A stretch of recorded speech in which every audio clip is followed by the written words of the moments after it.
I'm on a mission to 100% complete every single 2D mainline Zelda game in only 14 days, starting with the brutally difficult NES releases and ending with the more fleshed out modern day titles. This video acts as the finale to a 3-part series, where if you haven't seen parts 1 or 2 yet, check the description for the links to those. At the end of part 2, we completed the extraordinarily lengthy Oracle games, marking them complete towards the beginning of day 7. Now continuing on day 7, with about a week's worth of time left, we have some of the most lengthy games to endure to obtain 100% completion. Join me as I continue our journey, starting with my playthrough of The Legend of Zelda the Minish Cap. So what is required to 100% complete the Minish Cap? Well, this game actually consists of a pretty conventional Zelda experience with a lot of your usual collectibles and upgrades, but there are a few notable exceptions. I'll have to obtain all heart containers, all equipment upgrades, all unique items such as the mirror shield and empty bottles, and the real kicker is I'll have to obtain all 100 Kinstone fusions and claim their respective rewards. The main gimmick in this game is being able to shrink down in size to take on challenges from a new perspective. But another main feature are these Kinstone fusions, where you can find Kinstone pieces throughout your adventure in chests, by killing enemies, in tall grass, etc. And you can fuse these Kinstones with other people, Gorons, and good god, a wall? If your piece fits like a puzzle with theirs. The rewards for fusing Kinstones with others vary from rupees, to pieces of heart, to sometimes even more Kinstones, believe it or not. Most Kinstone fusions are set as being required with a specific person, but they are actually 18 random fusions that can come from a pool of like 50 people, where these random fusions may be the most nervous going into playing this game. As you could probably tell from parts 1 and 2, randomness like this can be a real run killer, and I really did not want to be put in a position towards the end of this game wandering around Hyrule with 1 or 2 random fusions left, trying to hunt down the random couple of people I needed to fuse with. But more on those fusions later. I actually did most of my fusion grinding towards the end of this game after I accumulated lots of Kinstones that I found during my adventure. So with that, I booted up a new save and started the adventure. Similar to Oracle of Seasons and Ages, I actually hadn't beaten this game before playing it for this challenge, and I felt like this caused me quite a bit of trouble because I had to rely on a guide instead of my memory, which took up precious time. The beginning of this game went pretty standard for me though. I got a sword to deliver to Hyrule Castle from Link's grandpa, and painfully watched Zelda choose a tiny shield as a prize from the Bikori Festival over the 2 other prizes that were much more valuable. I mean, come on. Any item that makes this sound while using it cannot be anything useful in the slightest. I then watched a Shadow Man release a bunch of demons from a chest and stumbled across a talking duck hat in the middle of the woods who gave me the power to shrink down in size. I then stumbled across a species of tiny people and ate a jabbernut to be able to understand their language, which quite honestly looks like it should go anywhere besides someone's digestive tract. I mean, good god, the thing's still moving.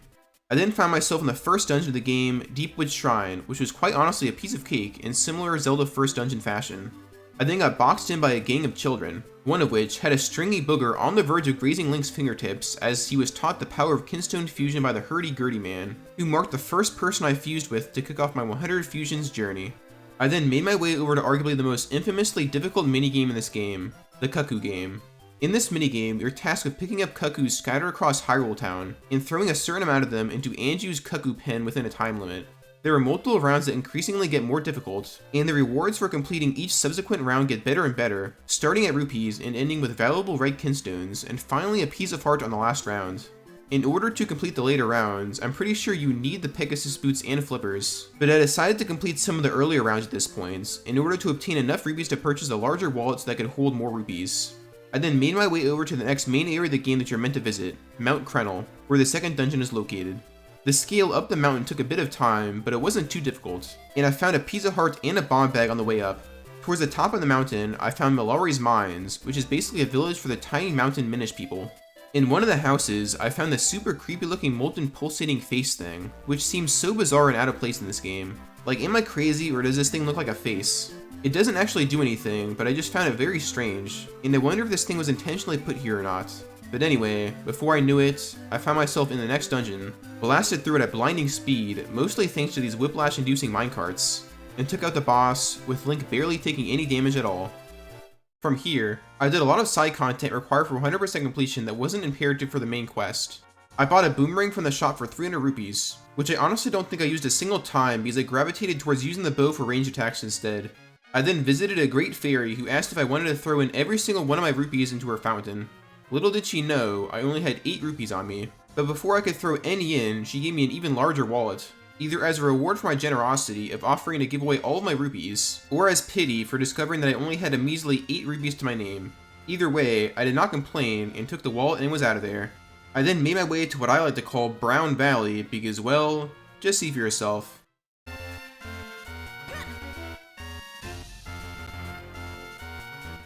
Yeah, I got eaten and pooped out by a worm. Also, these flying bugs with obvious balls of dung don't help this place's case either. There was at least some silver lining to this place though, as I found a piece of heart buried in the bowels of the chasm. No pun intended. I then started to fuse with a bunch of random people in Hyrule Town without keeping track of who I fused with, where most of the people were those random 18 fusions that I mentioned earlier on in the video. If I could have gone back in time, I definitely would have kept track of who I fused with in some sort of checklist, because I had a lot of headache later on in my playthrough of this game trying to figure out who I needed to fuse kinstones with still. I guess I thought that I would sort of just figure it out towards the end of the game, which definitely was not the move. At this point, I also started my least favorite part about 100% completing this game, the grind for all 136 figurines in Karlov's figurine house in Hyrule Town. Figurines are basically little dioramas of different characters in the game that you can collect, which have a piece of lore or text associated with them that you can read. In order to get a figurine, you have to give Karlov these things called mysterious shells, where if you offer him more shells, you have a higher chance of getting a non-duplicate figurine. And the closer you get to all figurines, the more mysterious shells you'll have to bet in order to get a new figurine. So the whole premise is basically gambling in a Zelda game and praying to the RNG gods to cut you some slack. Once you get 130 figurines, you get a piece of heart. And once you get all 136 of them, you get an item called the Karlov Medal, which is just a useless token of Karlov's face, as if you haven't seen enough of the guy at this point by the time you get the thing. And to get all the figurines, you need an ungodly amount of mysterious shells, where these shells can be found all over the place, such as in chests and dungeons, or rewards from fusing kinstones.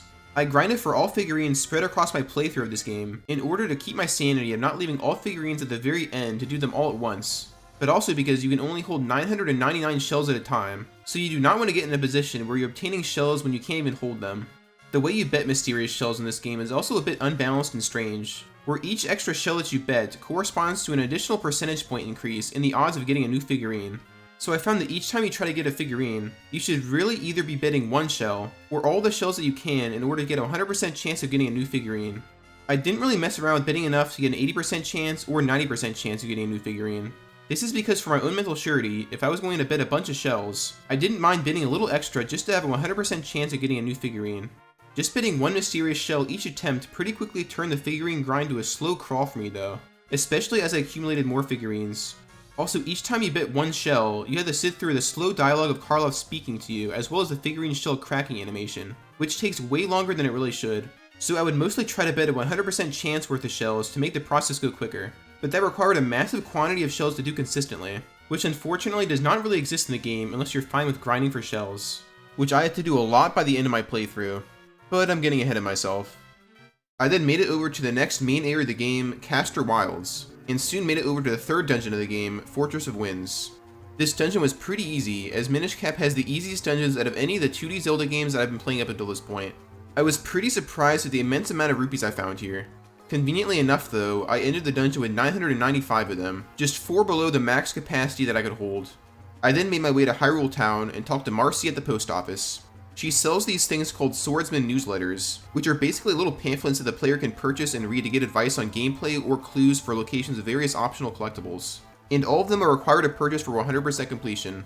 But the real kicker with these is that there's 8 of them to purchase in total, and each cost a whopping 200 rupees, so I'll have to spend a total of 1600 rupees on all of them. Also, it's not like they offer any sort of completion bonus when you obtain all of them. They just offer gameplay advice that is more cryptic than anything most of the time. I went ahead and purchased 4 of them for 800 rupees total, because I had the funds, where I would have to return later to pick up the rest. I then walked around Hyrule a bit, snatched up some Kinstone Fusion rewards, sprinkled in a bit more Karlov figurine grinding, and did a pretty boring fetch quest where I had to find a few overdue books for a librarian in order to progress the main quest. Like honestly though, I find it pretty hilarious and absurd that sandwiched in the middle of taking on these intimidating enemies in these grand fortresses, you're tasked with being the librarian's little errand boy and bugging some people about some overdue books that they have. So after finding all the books, I decided to play some more of the Cuckoo game to get enough rupees to buy a quiver upgrade, but also to get closer to obtaining the grand prize of a heart piece. At this point, I also had the Pegasus boots and flippers, which theoretically could let me beat all rounds of the minigame. I think the main difficulty I had with this minigame is knowing where the Cuckoos were, but once I knew where they were, I didn't really have too much trouble rounding them up. So before actually attempting each round, I would allow myself a dummy attempt to walk around and locate the Cuckoos and formulate a plan before I started my real attempt. And this worked out really well. The cuckoos can be a bit finicky to actually get in their pen though, where during one attempt, I tossed the last cuckoo towards the pen, but he hit some seemingly invisible wall, which I guess was a fence post, and didn't go in, causing me to lose a round. Also, sometimes the mailman running around would get in my way, which was annoying, or the stupid dog would run in my way randomly. Also, there's these golden cuckoos you have to worry about, which apparently get their gold color from being lathered in butter, because if you try holding one longer than a few seconds, it slips right out of your hands. So you have to keep tossing the thing ahead of you pretty frequently to get it in its pen. But before long though, I took on the last round, tossed the remaining cuckoo into its home, and obtained the heart piece reward. I then came across Gorman, who is a landlord that evidently can only rent a single woman. Very creepily odd and specific, my guy. Especially coming from a guy dressed like this. But you do you, I guess. So I convinced a couple of ladies to rent the guy's real estate, and that was that. I also fused kinstones with 4 Tingle Brothers to get a grand prize of a magical boomerang, which, similar to the regular boomerang, I didn't use very much, but the feature of its direction being controlled by your D-pad direction inputs made it a pretty cool novelty item. At this point, I fused kinstones with several citizens of Hyrule, this time keeping track of who I fused with. Did some more figurine grinding in Hyrule Town, which felt like an extremely regular place for me to visit at this point, and tested out a tactic for grinding new kinstone pieces. There's this bakery in Hyrule Town where you can buy bread from, and if you're lucky, when you eat one, you will get a kinstone piece. I was running low on kinstones and had a lot of potential people I could fuse with, so I decided to give this place a try. Long story short, it was pretty useless, and I wasted a lot of rupees here. I spent like 450 rupees, but only got a singular blue kinstone and a singular green kinstone. So yeah, not worth it at all. Grinding for kinstone pieces for fusions actually didn't really end up being a requirement for me by the end of the game though, because I went out of my way to obtain almost every single kinstone tucked away in a chest that by the time I actually completed every kinstone fusion, I still had dozens of leftover kinstone pieces. So after getting scanned by these clowns, I soon found myself tackling the 4th dungeon of the game, Temple of Droplets. This dungeon was a bit tricky with a couple of block-pushing puzzles with ice physics, and I was especially frustrated while taking on the dungeon's boss, which was an Octorok that you had to fight as Minish Link. At a certain point in the fight, he grows an ice casing around himself, and you had to run behind him and use your lantern on his tail in order to thaw him out. I'm not sure if I was doing something wrong, but it was so hard to run around him, so I just ended up running around him for what felt like several minutes, slowly losing health until by some miracle I was able to barely reach his tail. So once that boss was toast, I bought a few more swordsman scrolls, did a bit of nighttime figurine farming, and decided it was time to throw in the towel for the day. I played a little over 12 hours of Zelda for the day, but I was pleased with my progress at this point, but decided it was time to stop. So with that, I said goodbye to Karlov and decided to pick things up in the morning.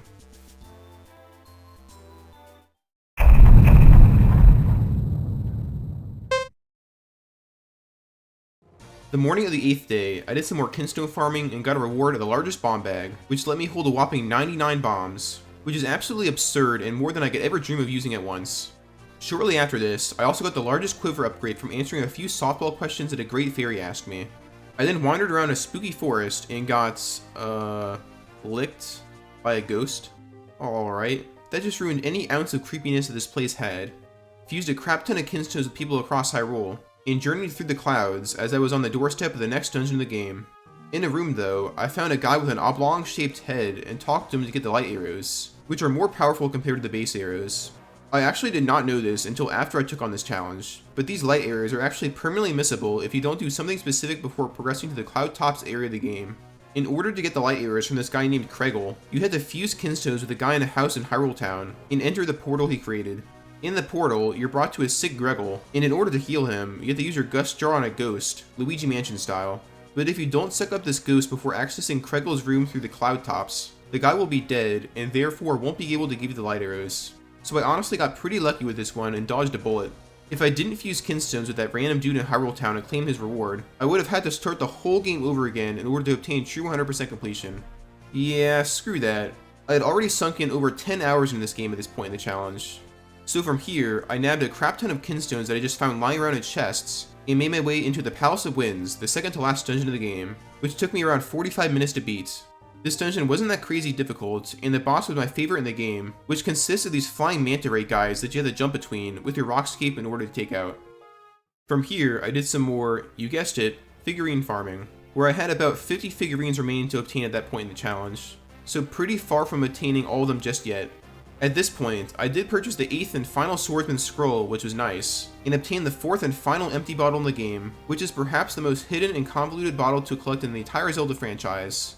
In order to get it, you have to fuse kinstones with 5 mysterious walls scattered across random caves in Hyrule, in order to summon Gorons to blast open a path to the bottle. So not exactly worth your time unless you're going for 100% completion.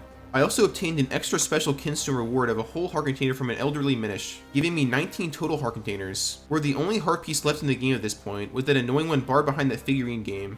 And on top of that, I visited Tingle, who tells you how many kinstone fusions you have left to perform in the game, and I found that I had 28 left. So the end was in sight. I then decided to get the remaining 28 fusions out of the way, where the ones that worried me the most were those 18 random fusions that I had to perform, because I didn't exactly keep track of how many random fusions I had left. I knew it was in the lower single digits though, based on what I remembered, so I started walking all across Hyrule fusing with people. Before taking on this challenge, I read online that apparently there are some quote fussy fusers that exist in Hyrule, who you have to talk to and reload the area multiple times in order for them to actually fuse with you. One of these people actually ended up being Tina in the child daycare building, but I didn't come across very many fussy fusers other than her. And so as I worked down the list of remaining people to fuse with and claim their respective fusion rewards, I thought I fused with everyone and returned to Tingle to see if I was done. 1 fusion left. I was pretty pumped at this point that I only had 1 person left to fuse with, but I was also pretty bummed out because I had no idea who this last person was.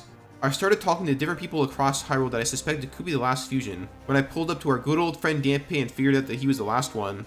So after my final fusion, I claimed Dampé's reward of a red kinstone piece, which was useless because I didn't have to fuse any kinstones anymore. Dang, Dampé really doesn't know how to read the room.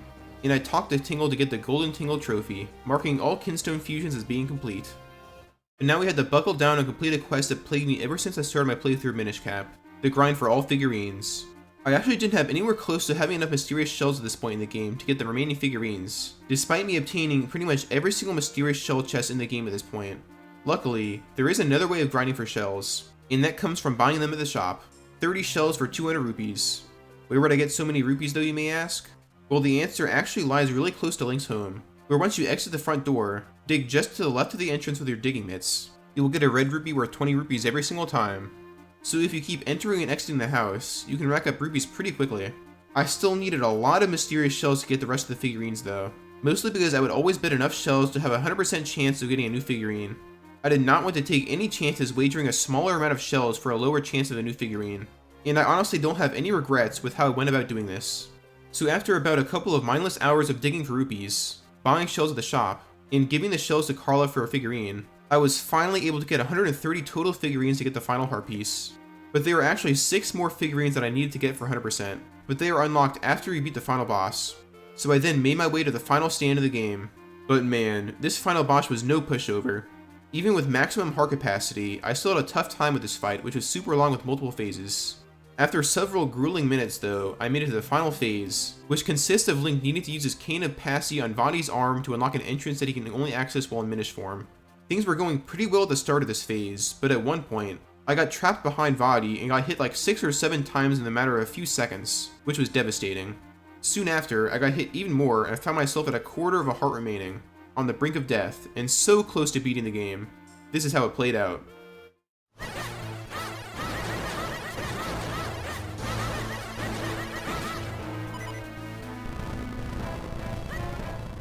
I took out his final arm, and now all I needed to do was shoot back his electricity attack at him with 4 copies of Link to do the finishing blows.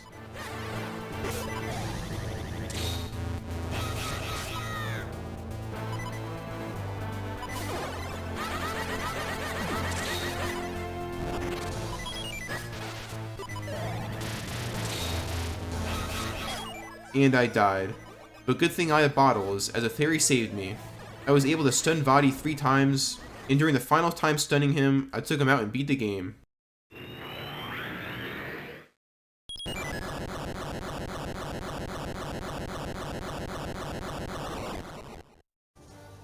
But unfortunately, I could not put this game past me just yet.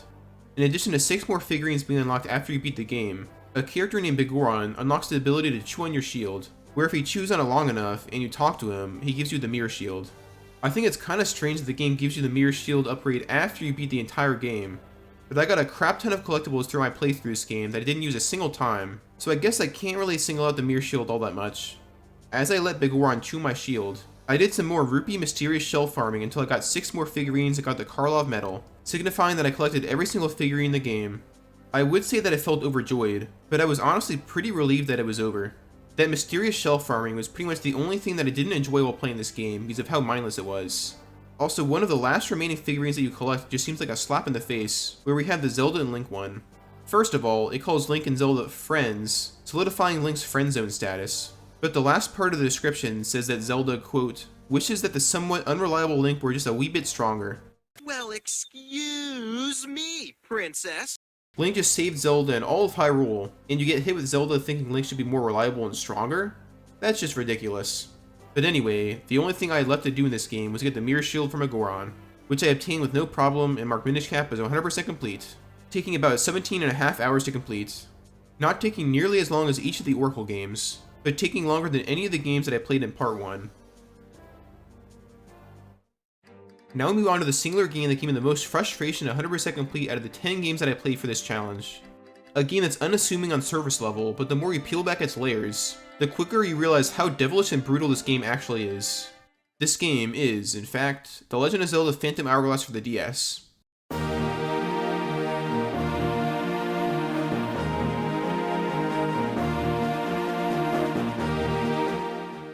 So what is required to 100% complete Phantom Hourglass? Well, this game actually has quite a bit of unique collectibles not seen in any previous Zelda game. We have to get all equipment upgrades for our bow, bombs, etc. But this time around, we won't be collecting any pieces of heart because in this game, in order to increase your health, you collect actual whole heart containers instead of 4 separate pieces of heart to make a whole. We also need to collect 60 of these things called Spirit Gems, where they are split into 3 types called Power Gems, Wisdom Gems, and Courage Gems. If you collect a certain amount of them in game, you unlock defense or offense boosts that make the combat easier. There are also 31 treasure maps that we need to collect and salvage each of their treasures, similar to how you have to salvage treasure in Wind Waker. There are also a few miscellaneous additional requirements for 100% completion that I'll touch on later, but the remaining collectible that gave me the most headache and took me the most grinding by far was obtaining all 72 ship parts. But I'll touch more on those ship parts later on. For now, let's boot up our save file and get into the adventure. The game starts with Link, Tetra, and her pirate buddies just chilling on their ship when suddenly a ghost ship appeared out of nowhere. Tetra then recklessly decided to jump aboard the ghost ship to investigate, but after she screamed and the ship started sailing away, Link sprung into action and leapt towards the ghost ship. Link then proceeded to fail doing a pull-up, possibly caused by his pockets being packed to the brim with hundreds of rupees and materials that he usually stores in them, which caused him to fall in the roaring rapids below. He then found himself washed up on a beach, got woken up by a flying gumball, and we were good to start playing.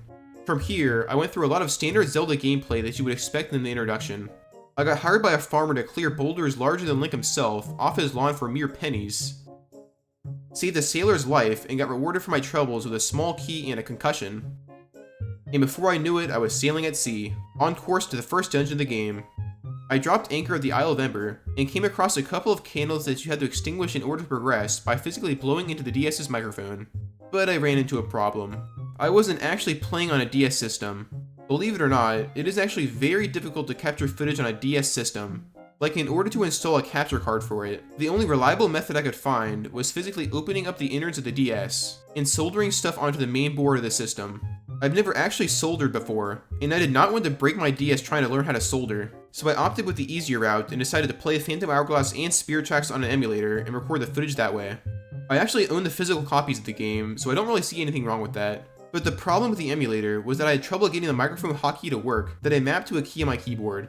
I could not get the microphone to work to blow out the candles in game, so on a whim, I decided to plug in my external microphone to try to blow out the candles that way. When? Yeah, my game crashed. But what's worse is I have been playing Phantom Hourglass for almost an hour at this point, and guess what I forgot to do? I forgot to save. So I had to start all the way back at the beginning of the game again. Perfect. I was able to get back to where my game crashed quicker the second time around because I was more familiar with the game at that point. And after trying different things, I finally got the microphone to work, and I was able to blow out the candle so that I could progress. So with that, I entered the first dungeon of the game. I haven't touched on this yet, but let me say, this game is easy. Extremely easy.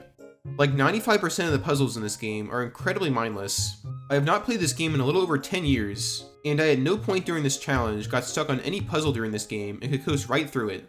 A lot of the puzzles in this game focus around the game's microphone or touchpad ability, but you're more often than not told the exact solution to puzzles. I've played every single mainline Zelda game, and I'd say without a doubt, I would say the easiest is Phantom Hourglass. So long story short, this first dungeon was a breeze. which honestly helped me out in this challenge, because the easiness kept my mental fatigue at a minimum. I then made my way over to the area of the game that many people quote as their most despised section, Temple of the Ocean King, and honestly, I don't really get the hate. The main complaint for this dungeon is that you have to play through it multiple times, replaying through the same rooms that you played through on previous visits, but a rebuttal to this complaint is that realistically, each room that you have to replay offers a new approach that can allow you to complete it quicker, due to the items that you find throughout your adventure, such as bombs or bomb chutes opening up shortcuts. And some rooms can be skipped totally with ease, such as floor B3 being completely skippable once you get the grappling hook. And I feel like the concept of replaying the dungeon, trying to beat your previous time, is a really fun experience. Or it could be entirely possible that I'm just clouded by nostalgia because Phantom Hourglass, along with Spirit Tracks, are my childhood Zelda games. But either way, during this challenge, I never once got frustrated while playing through the Temple of the Ocean King. It was honestly just a pretty chill experience. So after my first pass through it, I obtained the Northwestern Sea Chart, allowing myself to access more islands around the sea. But I needed a way to defend myself on the open sea, so I went to aptly named Cannon Island to purchase a cannon from... yeah, this guy has seen better days.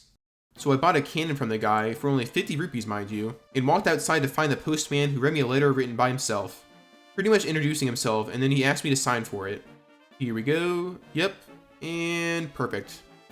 From here, I did some more sailing around to previous islands, collecting miscellaneous spirit gems and treasure maps required for 100% completion, and made my way to Bannon Island, and experienced arguably the wildest subplot of any Zelda game.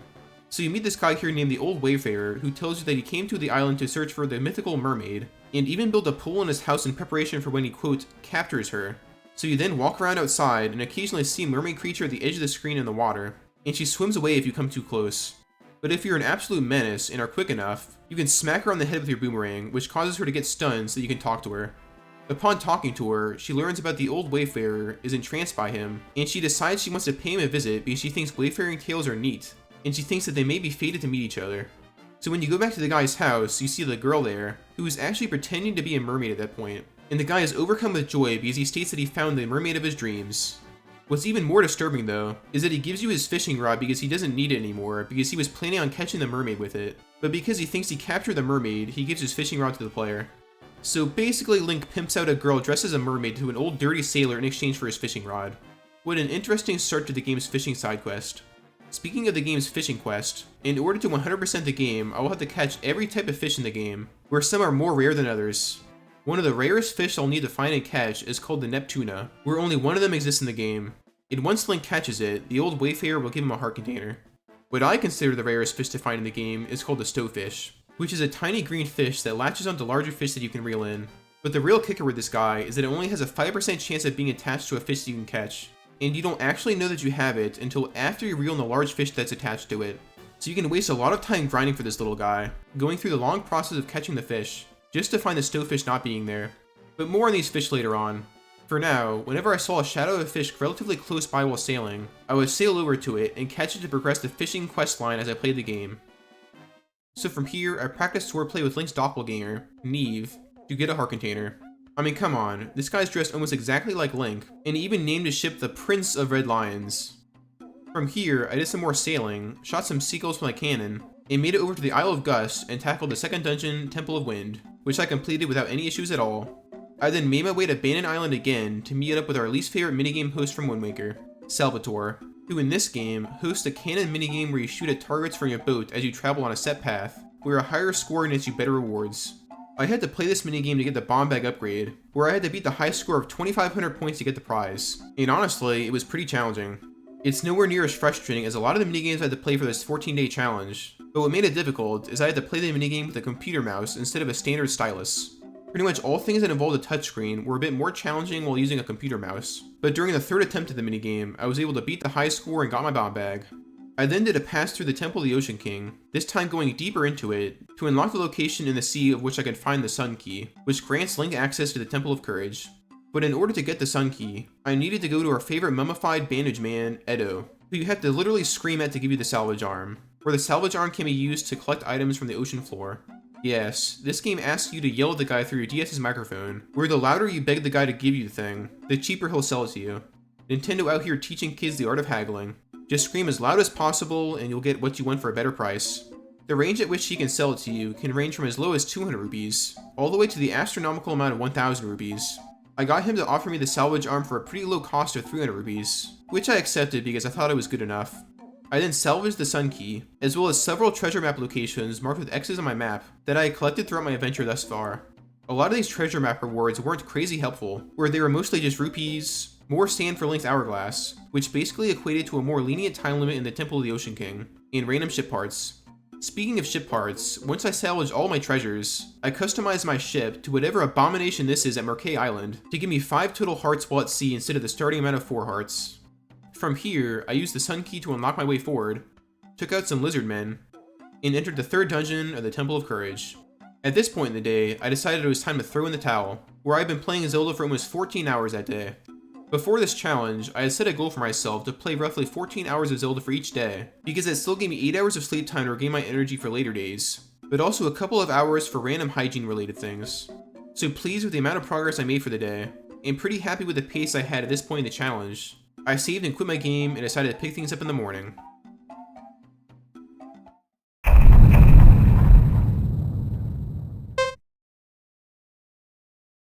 Kicking things off with day 9, I played through the Temple of Courage, and I was surprised at how easy this dungeon was, as this game's dungeons hadn't picked up much difficulty at all yet. The whole thing was pretty linear, and before I knew it, I made it to the boss, which is actually pretty awesome. On the bottom screen, you see the fight from Link's perspective, where the boss turns invisible, and on the top screen, you see the fight from the boss's perspective. And you have to use the top screen as reference to shoot the boss with an arrow as it's chasing you to stun it. Before long, I killed it, forcing its disintegrated corpse into my hourglass of fallen foes, and put the dungeon in the books. But then as I began sailing around, I stumbled across one of the largest threats to Link's journey at sea, and one of the largest causes of time loss while sailing around. Linebeck's ex-girlfriend. Yeah, this girl's crazy, and even Linebeck admits it. She sails around the sea searching for Linebeck, shooting torpedoes at his ship, and if she ambushes you, you get to fend her off with your sword as Linebeck sheepishly and rather hilariously hides in a box, waiting for her to leave. If you're good at the game, you can jump over her torpedoes and not get stunned and can outrun her, which I did in most occasions when I sailed by her, but every now and then, I would accidentally get ambushed by her, which would lose me a couple of minutes here and there. So Jolene never caused me a crazy time loss in the grand scheme of things. So from here, I sailed over to Melita Island to take on the most brutal minigame of Phantom Hourglass, and one that many people quote as being a large reason why they couldn't obtain 100% completion. The Shooting Gallery game. In this minigame, you have to use your bow and arrows to shoot targets that look like monsters to gain points, but if you accidentally shoot the targets that look like little girls, you lose points. But you're on a time limit to hit as many targets as you can in 70 seconds. And the real kicker is that you have to keep a combo going to earn a respectable amount of points, where if you miss a target, your combo goes all the way back down again.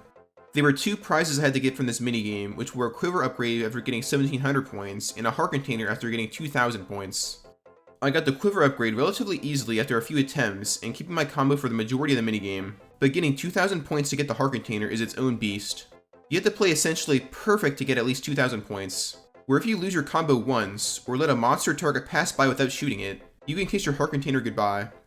The minigame starts out pretty slow, where the targets remain stationary, and there aren't any little girl targets, but the game eventually gets super busy with moving targets, requiring you to think on your toes. You may think the beginning phase would be easier with the stationary targets, but I actually found that phase to be harder because you have to shoot those targets pretty quick to get to the second phase fast enough, and you have to aim left or right with your bow, which causes you to miss the target at times. During the second phase, you can just keep aiming straight ahead and shoot your bow when the monster targets fall in line with your sights. So after several attempts at the heart container and not getting enough points over and over again, I had one exceptional run going where I was halfway through the second phase without breaking my combo, and this is how it played out.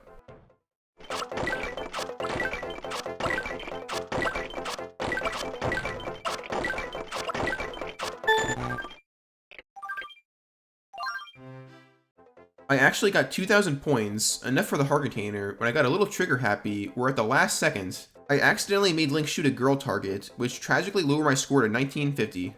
So now I had to keep grinding for the heart container. Also, another slap in the face is that just a few minutes later, I got 1950 points again, this time because I was a little slow shooting the targets, and I didn't even lose my combo. But after some time playing the minigame over and over again, I finally reached a score of at least 2000 points, where I somehow managed to hit an extra target and got a whopping 2050 points, netting me a full heart container.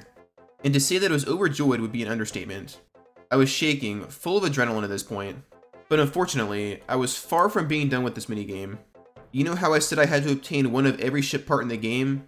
Well, playing this minigame is actually one of the best ways to get all ship parts, so I'll have to come back here towards the end of my journey through this game. but more on that later. So from here, I did a lot of miscellaneous things required for the main story. I completed the Ghost Ship Dungeon, where I defeated these demon children dressed as Little Red Riding Hoods by participating in Nintendo's obsession with Dead Man's Volley. And I progressed deeper through the Temple of the Ocean King to get the Southeastern Sea Chart. At this point, I could have continued deeper in the temple to get the fourth and final sea chart of the Northeastern Sea Chart, but I decided against it because I didn't want to risk running out of sand in my hourglass, which would cause my journey for the last sea chart to be all for nothing.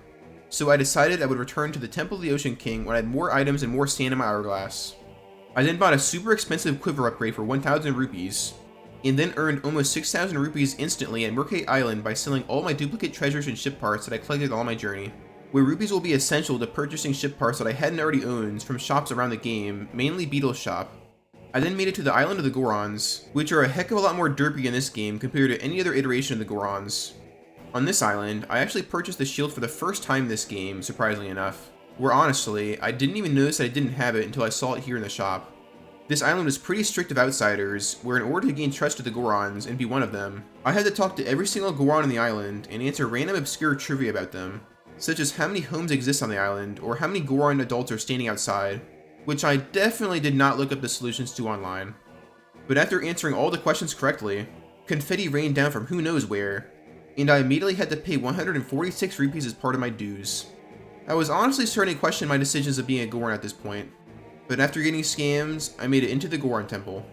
The Goron Temple was pretty chill, and it had a pretty cool mechanic where you can alternate taking control of either a Goron child or a Link to solve puzzles and progress through the dungeon. Even the boss used this mechanic pretty cleverly, where you had to ram the thing with the Goron until you could route a bomb shoe in his mouth as Link. Before I knew it though, the boss exploded into a pile of dust, and I obtained the first of 3 medals that I needed to forge the Phantom Sword, needed to defeat the final boss of the game, Bellum. I then sailed my way to an island called DS Island, conveniently shaped like, well, a Nintendo DS, to take on a racing minigame where I had to smash into all these crystal looking things as a Goron and cross the finish line in under 35 seconds to get a bomb shoe bag upgrade. On my first attempt at the minigame, the first 20 seconds of the race went pretty good, but I had quite a bit of minor time losses, which I felt like were adding up and caused me to worry about if I could complete the minigame in time. This is how the remaining part of the race played out.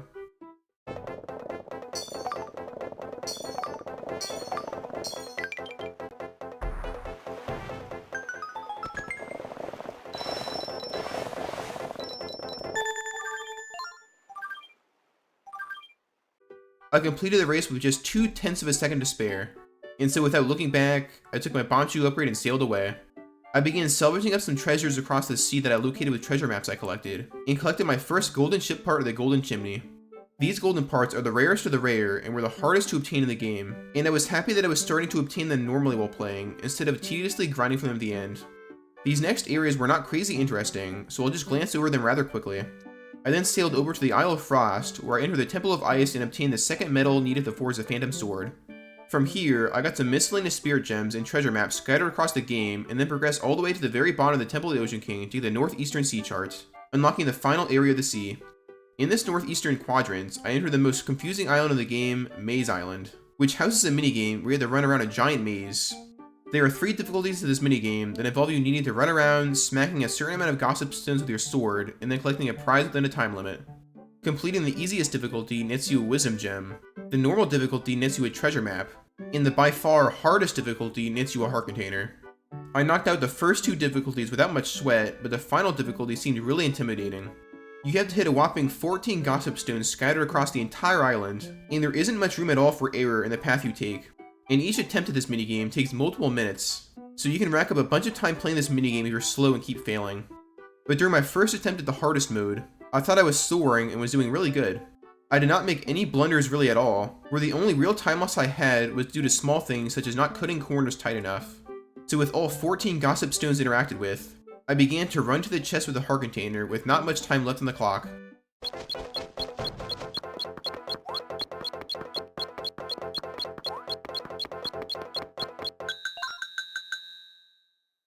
The timer ended less than a second before I was going to open the chest, and now I had to play this slow minigame again just to have another attempt at getting the heart container. But luckily, the second attempt went much better compared to the first attempt.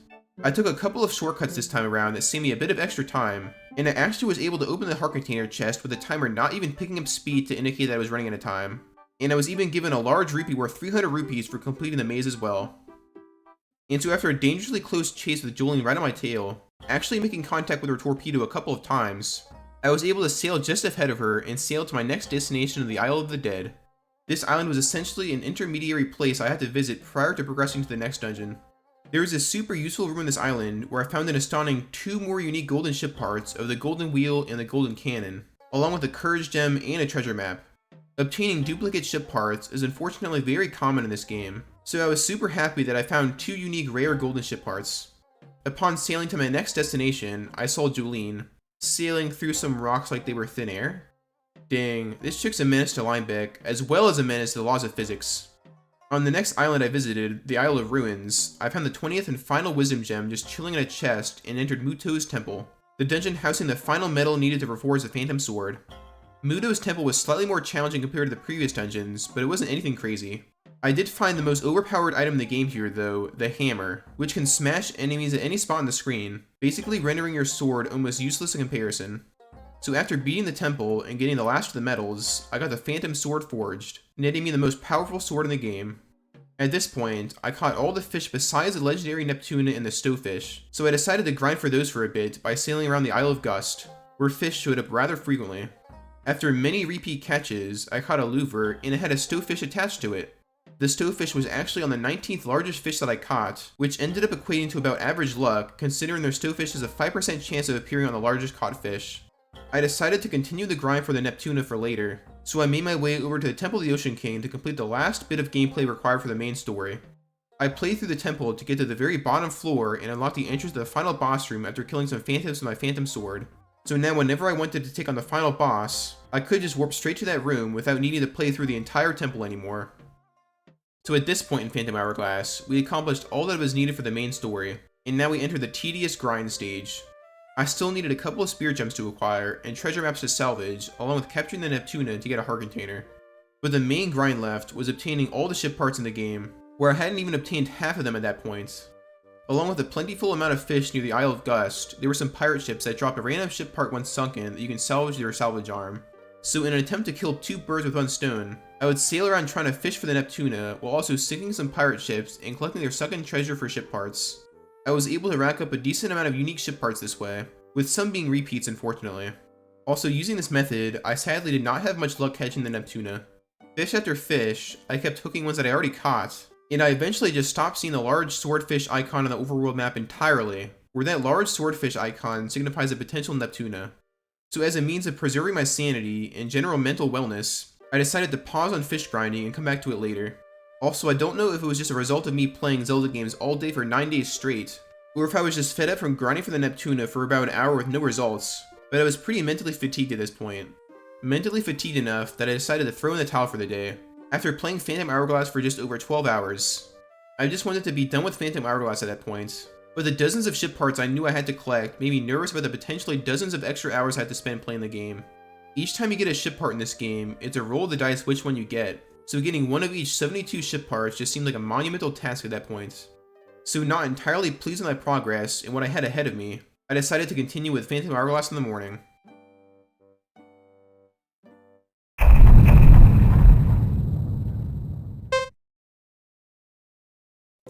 First thing, I immediately made my way to Melita Island to grind for ship parts at the Shooting Gallery minigame, where getting at least 1700 points would net me a new ship part. It was totally random whether or not I would get a duplicate or a new ship part, but multiple sources online swore up and down that this minigame was the most efficient way of getting all the ship parts in the game, so I buckled down and started shooting some targets.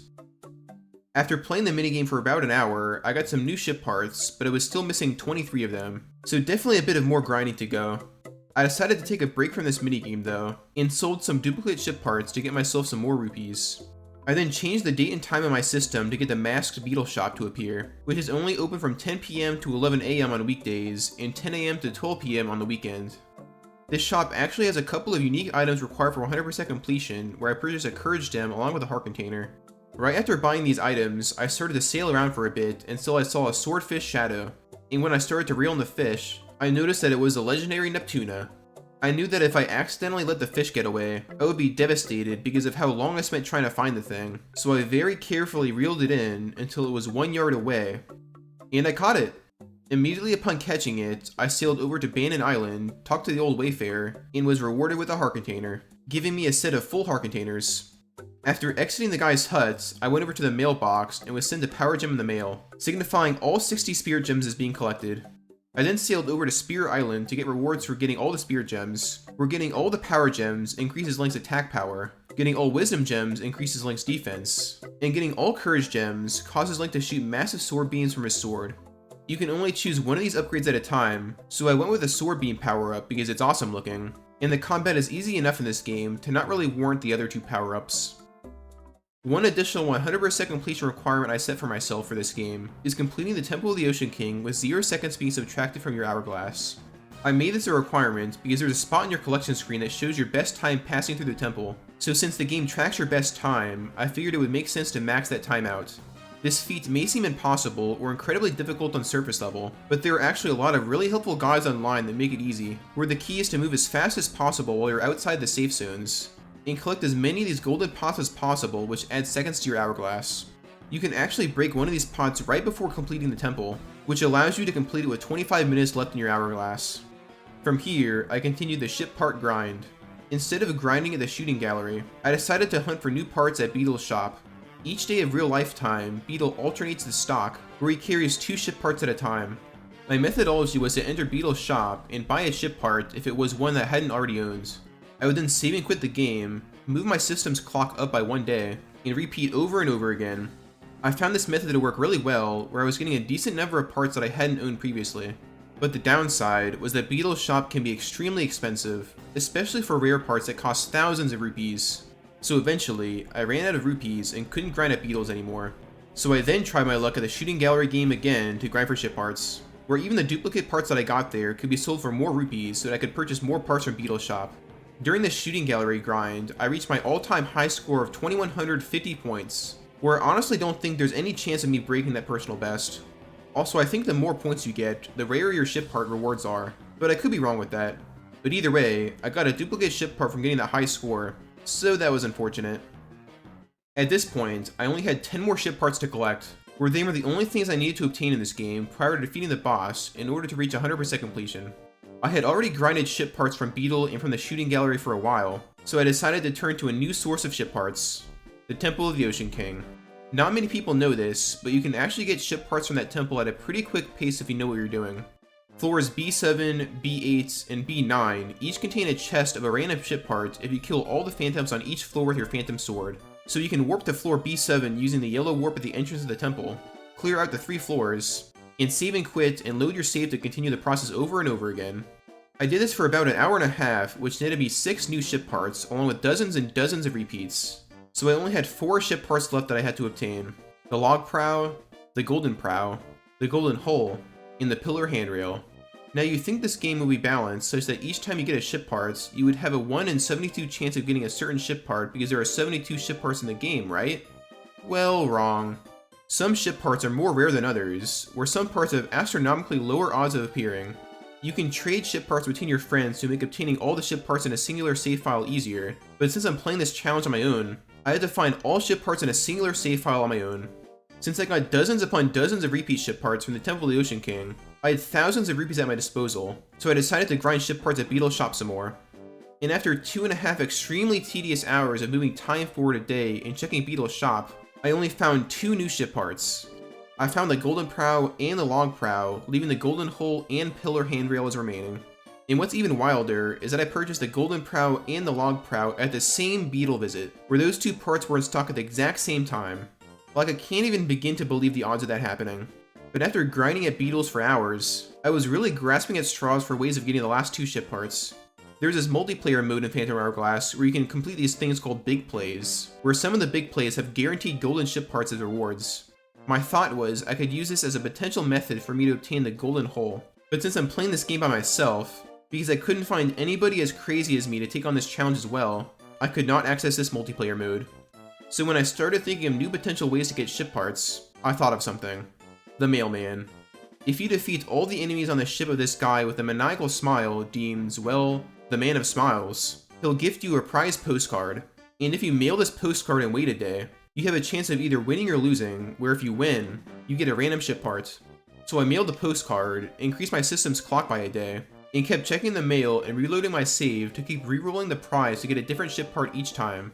As I kept doing this, I was not getting any golden parts, so I didn't think this method would be reliable in getting the golden hole, but I thought that it could lead me towards winning the pillar handrail because as I kept rerolling, I kept getting stone parts of similar value to the pillar handrail. And as luck would have it, after rerolling dozens upon dozens of times, I actually won the pillar handrail. Now there was only one more ship part to obtain before I could free myself of this prison of grinding for ship parts, the mythical golden hole. Now I had to switch gears for a bit and ask myself something. What's the most surefire method to obtaining rare ship parts, and in this case the golden hole? Beetle stocks rare ship parts, but from my experience of rerolling his stock for hours, I did come across golden ship parts, but they were few and far between. But eventually, I thought of something that I hadn't tried before. Upon beating the Temple of the Ocean King, there are 2 chests that spawn that have a high chance of containing rare items, where if you keep playing through this temple over and over again, you can keep opening these 2 chests. So my plan was to play through the temple a few times to see what these chests would net me. And so after playing through the whole temple, I opened the left chest and the paddling wheel, a repeat. And when I opened the right chest, the golden hole, the very last ship part I needed to get in the game, marking all 72 ship parts as collected. And what does this game give you for collecting all ship parts, you may ask? Absolutely nothing. Yeah, apparently even Nintendo didn't fully expect players to grind for all of them, because they don't even acknowledge that you collected them all. I was so happy that this game finally cut me some slack and gave me the golden hole without having to replay the Temple of the Ocean King any more times. If I couldn't find the golden hole there after a few passes through the temple, I probably would have just kept grinding at Beetle Shop some more to test my luck there. And so with all ship parts collected, I decked myself out with a full golden ship, giving me 8 total hearts, double the amount of hearts that the basic ship had. And so I made my way into the boss chamber, slashed at Bellum with my sword, shot at its nasty eyeballs with my beautiful golden ship,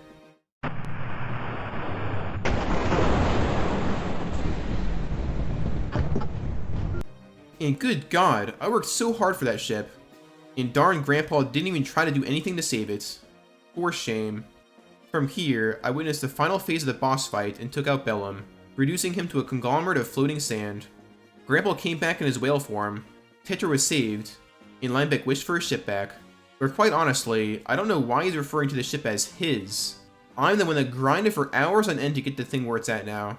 But then the credits rolled, and I watched Linebeck sail away in my ship made out of solid gold worth a fortune. Ugh, get that smile off your face, Link. You're the real one getting screwed over here. But either way, that was my 100% run of Phantom Hourglass, which took me a little under 28 hours of playtime. This actually took a bit longer than I expected. The ship parts grind was by far the most grueling part of this game, which I expected to be grueling, but I didn't realize I would go hours at a time grinding for the last couple of remaining ship parts that I needed, which were only obtainable by pure luck of the draw.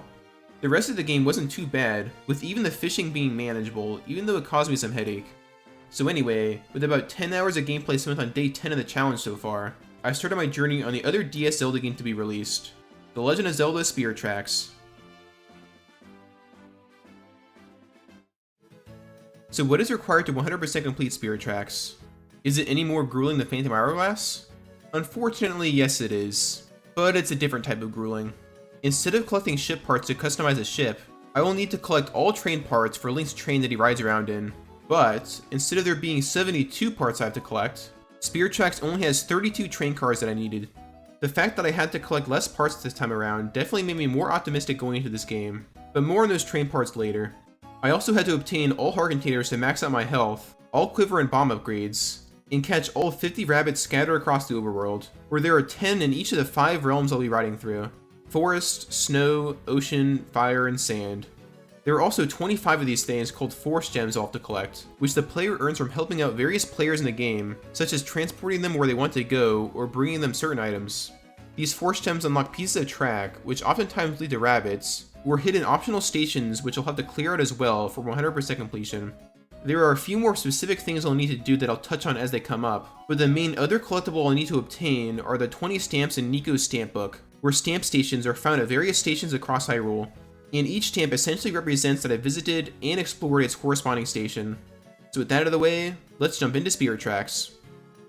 The game starts with you waking up on the floor of Nico's home, who is well over 100 years old in this game, and tells you an intro story to set you up for your adventure. You then ride to Hyrule Castle on this rickety piece of crap to visit Princess Zelda to get your official engineering certification. However, things go awry when it turns out that the Chancellor named Cole is evil, as he destroys the tracks right from underneath your train and kills Princess Zelda. Yes, Princess Zelda is actually a ghost in this game who follows you around as your companion, trying to get her body back, which eventually gets possessed by the evil Malladus.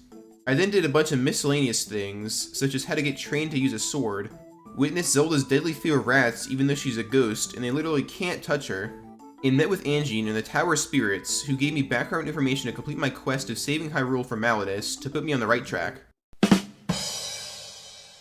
After progressing through the Tower Spirits for a bit, which acts as the game's main temple that you had to visit pretty regularly throughout your adventure, I got the Forest Rail map to unlock some more tracks, bought a shield from Big Lips Libby in a town of lumberjacks, and in no time made it to the Forest Temple. Similar to Phantom Hourglass, the dungeons in this game are not that difficult, but they're certainly more challenging in Spirit Tracks. The puzzles are never too crazy and mind-bending in the main dungeons, and because I played this game pretty often as a kid, I was pretty familiar with the different items in the game and how they could be used to solve various puzzles. I was also very grateful that I could just map a button to the microphone while playing this game, because the dungeon item in the Forest Temple is the Whirlwind, which you had to blow into the DS's microphone every single time you want to use it, which got me pretty lightheaded at times as a kid. And there were also those devious flute sections which I absolutely despised as a kid, where you had to play a pretty simple sequence of notes alongside these wheelchair men, which would seem easy on service level if it wasn't for the crappy DS microphone. So long story short, I happily mapped the microphone to a button on my keyboard and called it a day. Also, speaking of the wheelchair men, how the heck do any of them get up the stairs that lead up to the center of the room? Like, this place is definitely not wheelchair accessible. These guys just lead to more questions than answers, I'm telling you. But either way, I took out the Forest Temple just fine, and took on a minigame called the Take 'Em All On challenge in Hyrule Castle Town, which is essentially an enemy gauntlet where you go room to room killing enemies. Except the main challenge is there's no hearts you can pick up during any point of the gauntlet. There are 3 difficulties in this minigame that unlock as you progress through the main story, where the easiest difficulty opened up at this point, so I completed it to get a full heart container. I had to play a little careful because I only had 4 hearts and 10 rooms to progress through, but with just under 2 hearts remaining, I took out the boss and got the heart container. I will also have to come back to this minigame 2 more times later on in this game to take on the 2 harder difficulties. I then returned to the Tower Spirits in search of the Snow Rail map, where I was exposed to the incompetence that is Princess Zelda's pathfinding abilities. She can take control of phantoms for you to guide around, but her movement can be finicky at times, where she quite honestly is a bit stupid. I mean, come on, Zelda. And so after getting the Snow Realm map, I talked to Alfonso in Hyrule Castle, who said that if I transported him back to Aboda Village, he could get me a cannon to better defend myself. And so immediately after I ran full speed into Aboda Village, Alfonso complimented my train skills, saying the ride was as smooth as silk. Come on, Alfonso, you don't have to lie to me. If you weren't concussed from getting launched into the side of my train before, you were certainly concussed now. So after getting a cannon, I began riding to the Snow Realm when I stopped by a station on the way, and good god, this game has furries. Bunnyo here kicks off the bunny rabbit hunts by giving you a rabbit catching net, where if you shoot at a bunny while riding your train, it initiates a 10-second time period where you're able to catch the bunny. But if you run out of time, you have to stop at a station or leave the area and come back to have another chance at catching the rabbit. Now, I don't know if my fine motor skills were just shot from playing Zelda for days on end at this point, but catching these rabbits was actually a lot harder than I remembered.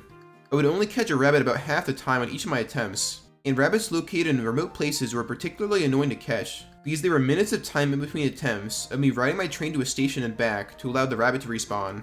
Also, some rabbits move pretty slow, but there are some devious rabbits out there that move super fast, where dropping your net is essentially a game of luck, because by the time you click on the rabbit and have your net fall to the ground, the rabbit could be all the way across the other side of your screen because of how fast it moves. But luckily, the forest rabbits are relatively easy to catch, so I caught my first rabbit with ease. I then went on a rabbit catching rampage for all the rabbits in the forest realm that I previously rode past because I didn't have a cannon or net. And in one instance, I actually died and got game over right after I caught a rabbit when I crashed into a dark train. Ah, the things I do for you, Bunnyo. The things I do for you. But luckily, the game still counted the bunny I caught seconds before I died, so that was nice.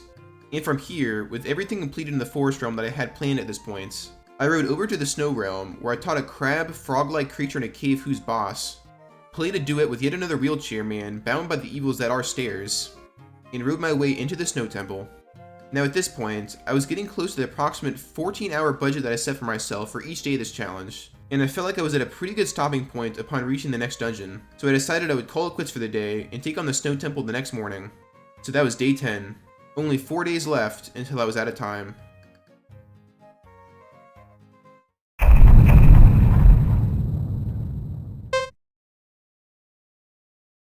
Kicking things off the morning of the 11th day, I continue my progress with Spirit Tracks by taking on the Snow Temple.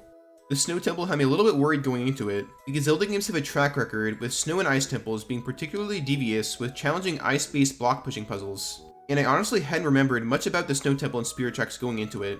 But to my delight at the time, it was actually super easy and pretty linear, similar to the Forest Temple. After beating the boss, I had an extremely close call with the Dark Train where I almost got game over. A lot of people bash the train riding feature of this game, quoting it as slow and boring, but it is actually really engaging, where part of the challenge is navigating through the fields of evil trains to not get game over, and the hunt for all 50 rabbits keeps you on your toes of constantly surveying your surroundings. Speaking of rabbits, I got absolutely destroyed by a particularly devious forest rabbit, who thought it would be a good idea to hide in the forest for most of the 10 seconds I had to catch it, which made it impossible to see and nearly impossible to catch. But after a few more resets, I was finally able to nab it. I had also obtained the Ocean Rail map from the Tower of Spirits, and then participated in my first of many transport missions in the game, where you had to transport someone in your passenger car, but apparently everyone is a stickler for the quote, rules of the rails, where if you don't blow your train whistle, or slow down at designated areas of the rails dictated by signs, your passenger will keep getting upset until they eventually don't want you to drive them around anymore because they want to go back to where you took them. The whole concept is honestly pretty bizarre to see in a Zelda game, especially when there are demonic trains and enemies all throughout the overworld, but your passenger wants you to slow down at points, putting you in harm's way. Like in this particular transport mission, I had to transport a bridge worker to repair a bridge connecting the Forest Realm to the Ocean Realm, but we all ended up dying because this guy wanted me to slow down when there was an evil train directly behind us moving at full speed. Like, talk about out of touch passengers. During my second attempt transporting the guy though, I got him to his destination, he repaired the bridge, and I made my way into the Ocean Realm. I rode around the Ocean Realm, collecting several rabbits along my way, which have the surprising ability to walk on water, and rode underwater to take on the Ocean Temple, where I got a pretty unique dungeon item of the whip, which allows you to swing from things, and well, whip things. Using the whip, I took out the dungeon's boss, which looks strikingly similar to what you would expect a stereotypical lunch lady to look like, and rode my way back over to the Forest Realm to a station called Whittleton, which houses an interesting minigame required to master for 100% completion, the Whip Race.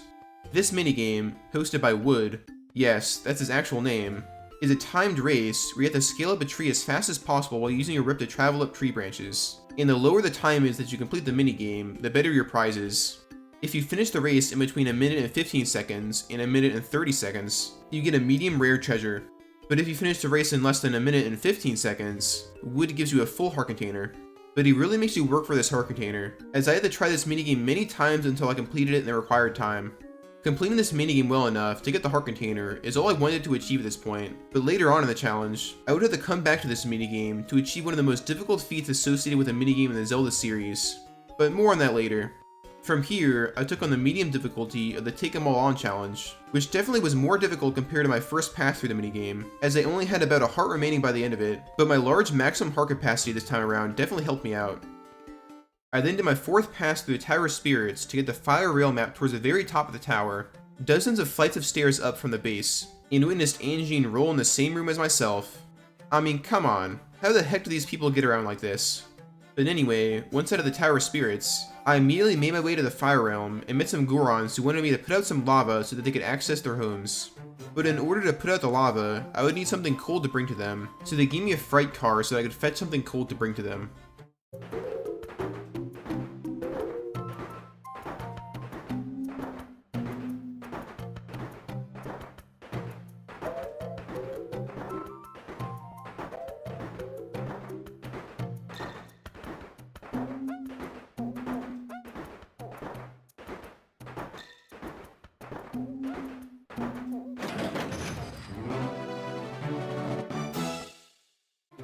I swear, these Gorons even put this guy to shame.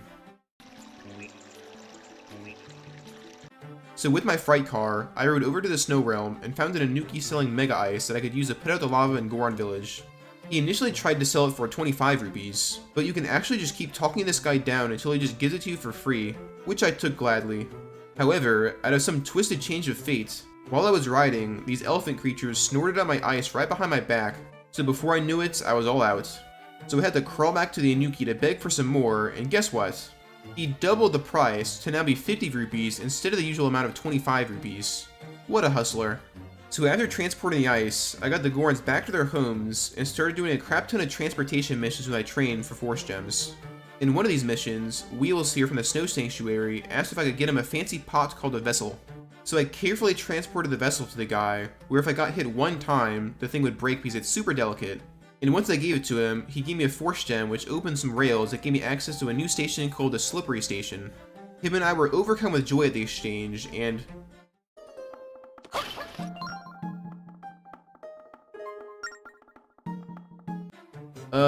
yeah, you didn't see anything. So after visiting the Snow Sanctuary for the last time in this game, I rode over to the Slippery Station that I just unlocked.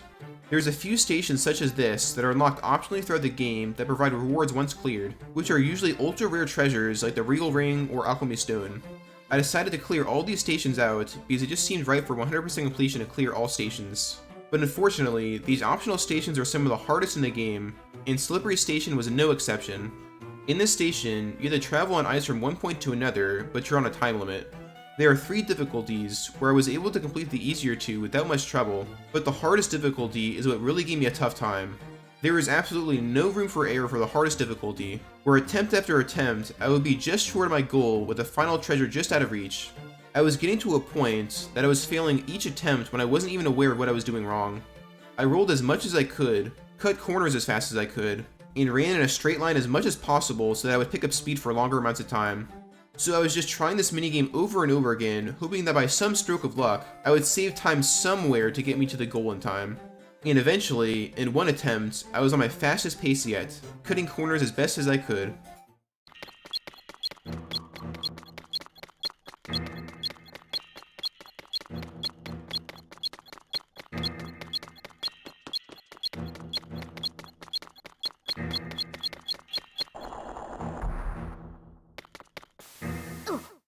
You've got to be kidding me. I was stuck in the absolute middle of the door, but the game just decided to pop me out to the left side of it and couldn't throw me a bone. So now I had to grind even more, with many attempts falling much further away from the door this time, until I reached a run that was about the same pace as my fastest run yet that barely ended in failure.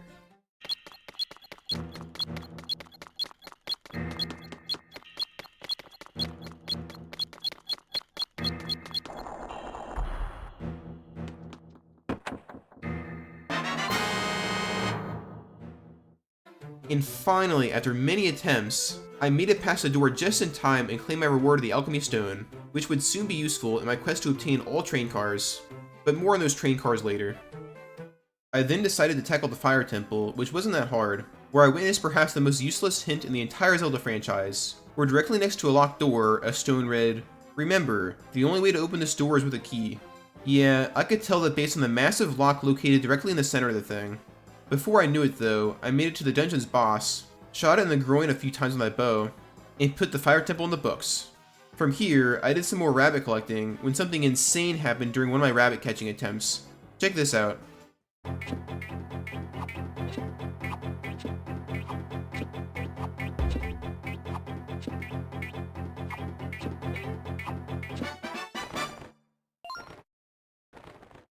I caught the thing with 0 seconds left, which I don't think I could replicate even if I wanted to. From here, I did some more transport missions for Force Gems, hunted for rabbits which I missed an unfortunately high number of times before actually catching them, and made it to the very top of the Tower of Spirits where I defeated Chancellor Cole's henchman, Burn, and got a Force Gem from Angine to unlock the 5th and final realm, the Sand Realm. The entirety of the main story that takes place in the Sand Realm went without any issue. I knocked out the Sand Temple just fine, where the boss reminds me a lot of that one sand boss from New Super Mario Bros. DS. And I rode around, rounding up the sand rabbits, which are pretty convenient to collect because the Sand Realm is pretty small, so they were all pretty densely packed together. After beating the Sand Temple, Angine gave me the Locomo Sword, which is the most powerful sword in the game, and it's kind of absurd that Angine waited until towards the very end of my quest to give me the thing, because it would have been extremely valuable earlier on. But whatever. I then made my way to the ends of the Earth Station, which consists of blocks that you have to move with your sand rod that you got in the Sand Temple. This station is home to the most challenging puzzles and spirit tracks, where the devs really were not holding back here. The puzzles started out pretty easy, but later turned into devilishly difficult, and I was super grateful that I could just look up the solutions for them instead of losing my mind trying to solve them the intended way. Even as a kid, I don't think I was able to solve some of the later puzzles in the station, and had to look up the solutions online. Like, look at this one. You basically have no room to move the blocks anywhere. Once it was over though, I snatched up the grand prize of the Regal Ring and was out of there. I then made my way back to the Tower of Spirits and scaled my way to the top to get the very last stamp that I was missing in the game. Where getting all the stamps prompted Nico to give me the Swordsman's Scroll, which lets me perform the Great Spin attack that lets Link repeatedly spin around like a madman. Now at this point in the day, I was playing Spirit Tracks for a good bit of time, and I had made a significant amount of progress through the game, so I decided I would try and finish up Spirit Tracks the next day. But even though I had a large majority of the main story complete, I still had hours upon hours of grinding ahead of me for miscellaneous 100% completion criteria I still had not completed, but more on that the next day.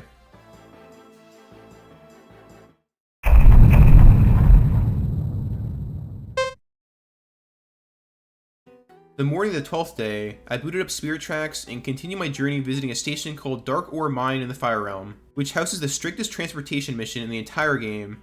You're tasked to transport some dark ore to Linebeck III in the Forest Realm, but dark ore decomposes in the sunlight, so you need to travel as quickly as possible to get at least 5 units of ore to Linebeck.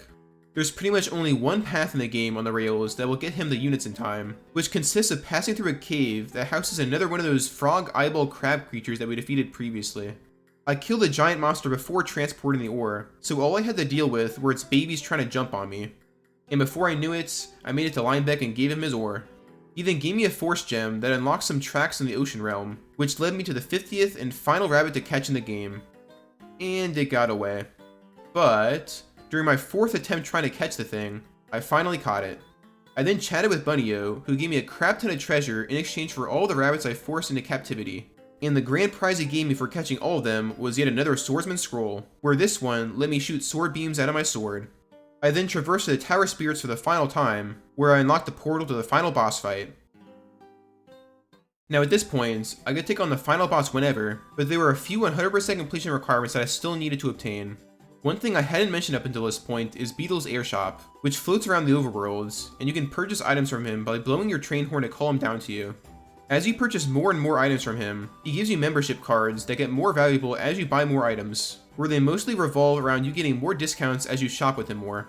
The final card of Beetles that you can get, and the one that requires the most purchases from his shop, is the Diamond card, which gives the player a 50% discount on all items as well as a free Regal Ring. But in order to get the Diamond card, you need to earn 2,000 points from his shop, where 1 point is given to the player for every 10 rupees they spend at the shop. So I'll need to spend an astonishing 20,000 rupees at Beetle's shop, which is an absurd amount of rupees. Even your wallet maxes out at 9,999 rupees. So how could I possibly hope to get that many rupees? Well, the answer lies in treasures. And how can we get an absurd amount of treasures, you may ask? Well, the answer lies in the whip race game that we played a little earlier, located in the lumberjack town of Whittleton. After winning the heart container for that minigame, each time you complete the race between a minute and 5 seconds and a minute and 15 seconds, you win a moderately rare treasure that you can sell to Linebeck III at his trading post for 500 rupees. So I kept playing this minigame over and over again to get 500 rupees every 90 seconds or so, sold my treasures to Linebeck, and bought even more treasures from Beetle to get points, which I could then sell at Linebeck's trading post again to get a little bit of my rupees back. In addition to playing the whip race game for treasures, there was a 100% completion criteria associated with this minigame. Complete it in less than a minute and 5 seconds. If you complete it less than a minute and 5 seconds, you get charged 25 rupees instead of 50 to play the game in the future. You get gifted a Regal Ring, and the minigame host offers a unique piece of dialogue where he calls you a legend.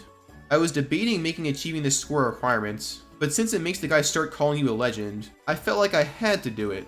And it was convenient that I had to play this minigame anyway to rack up a bunch of treasures to sell for rupees to get points at Beetle's shop. But as I played this minigame for a bit, I could tell I was not skilled enough yet to get sub 1 minute and 5 seconds. I was still regularly getting just below a minute and 15 seconds to get the moderately rare treasure, so I knew I had to buckle down and grind away. Slowly, I began trimming down on my time as I got more and more comfortable with the minigame, getting to a point where I pretty much had the entire course memorized. I was getting pretty consistent at getting sub 1 minute and 10 seconds every time I played, and eventually, I started the God Run. The beginning of the run went flawlessly. I was spamming the whip as fast as possible to reduce any time wasted swinging from branch to branch, and at the 45-second point, I knew I was on a really good pace as I was close to swinging through the last couple group of branches.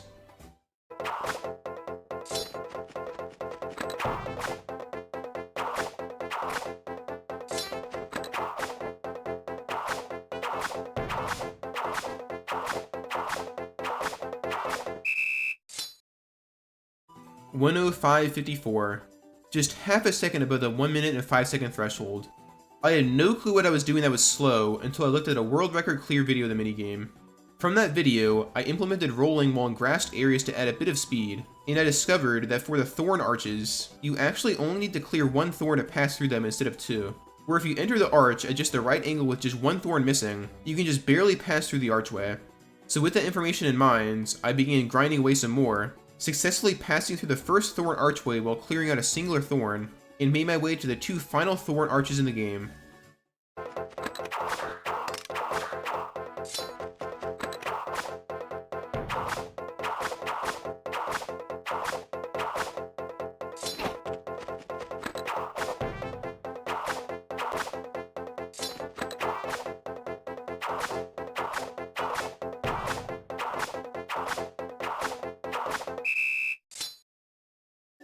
"1:04:91. Less than a tenth of a second under the 1 minute 5 second threshold. I decided to play it safe and clear both thorns off the last thorn arch, and it ended up being worth it. And so I gladly took my Regal Ring and Legend status. Also, interestingly enough, if you keep getting lower than a minute and 5 seconds in this minigame, the guy keeps giving you Regal Rings every time. So if you're good at this minigame, this is by far the quickest way to get rupees in the game, where you can get a Regal Ring worth 2,500 rupees every minute or so that it takes to play the minigame. But I was not that good at the minigame, as this was the only time I ever got below a minute and 5 seconds. And so with the pressure taken off of me from that minigame, I continued my focus on Beetle's Air Shop. The grind for the Diamond card actually went a bit faster than I expected, where after getting the Platinum card, the card before the Diamond card, Beetle gives you the Quintuple Points card, which I used while purchasing an expensive item to quintuple the amount of points I got from it. So instead of getting 70 points while purchasing an item for 700 rupees, I got a whopping 350 points from purchasing it. And so before I knew it, Beetle gave me a Regal Ring, and my Diamond card came in the mail. But I didn't actually use the Diamond card's 50% discount, because I didn't really have any need to come to Beetle's shop again. And now I focused on a new goal, the grind for all 32 train parts.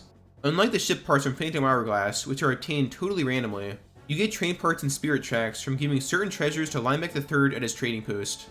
But the various treasures in the game are pretty random to receive in their own right, so obtaining all 32 train parts is pretty much all up to RNG. I was able to obtain most of the treasures I needed for train parts from purchasing them at Beetle's shop and playing the whip race over and over again, but there were still some treasures I needed to grind for, which were unfortunately the hardest to obtain in the game. Similar to Phantom Hourglass, based on your save file, certain treasures appear more than others in shops, treasure chests, etc. In my case, the treasures that were deemed uncommon were Demon Fossils, Dark Pearl Loops, and Dragon Scales, which I needed to obtain several of each to unlock the remaining train parts. During my hours of grinding at the whip game and Beetle's shop, I maybe sold one of each of them, so I really needed a more efficient way of collecting them. And that's when I decided upon a new way of getting treasures: gambling with mail and prize postcards. Yes, the prize postcards from Phantom Hourglass make a comeback in Spirit Tracks, but they're a lot more fleshed out in this game.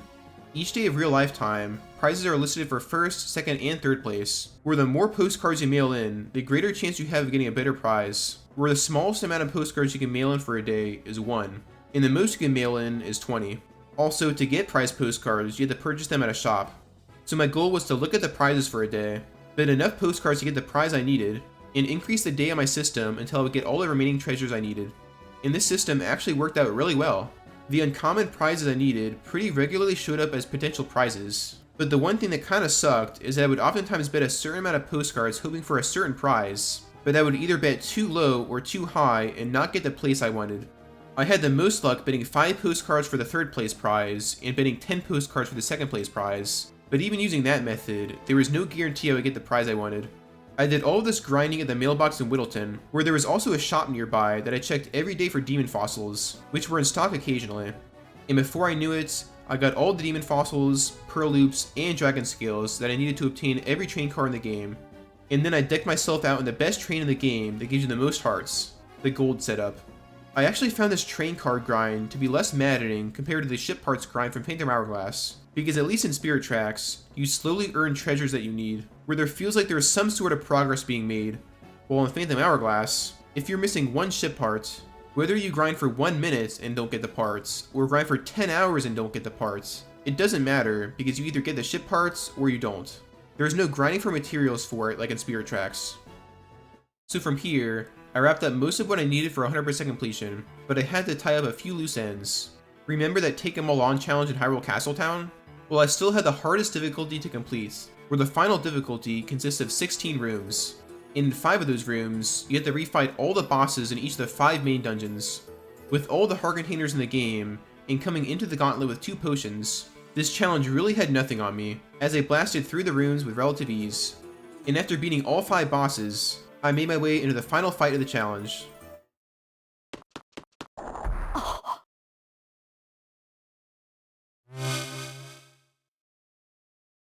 The fight against Dark Link. Yeah, Dark Link actually makes an appearance in this game, who uses all of your items in the game to try to take you down, but you can't actually use any of your items against him except your sword. I don't think this battle against Dark Link was ever meant to be that hard, because you get a bunch of hearts and pots right before the fight, and he's actually pretty easy to take down if you just spam attack him. So the whole thing is mostly just a novelty fight, and it was honestly pretty fun. So before I knew it, I took down Dark Link, completed the challenge, and it was gifted Goron Amber. I have no use for treasures whatsoever at this point, but I guess I'll take it. I then made my way to Hyrule Castle to take on another challenging minigame, the quest to become the captain of the guard. In the training room of Hyrule Castle, Guard Captain Russell hosts a minigame where your goal is to rack up points by hitting other guards with your sword, but if you get hit 3 times, the minigame ends. But, to be declared captain by Guard Captain Russell himself, you have to obtain a mind-boggling 999 points, so 999 strikes with your sword.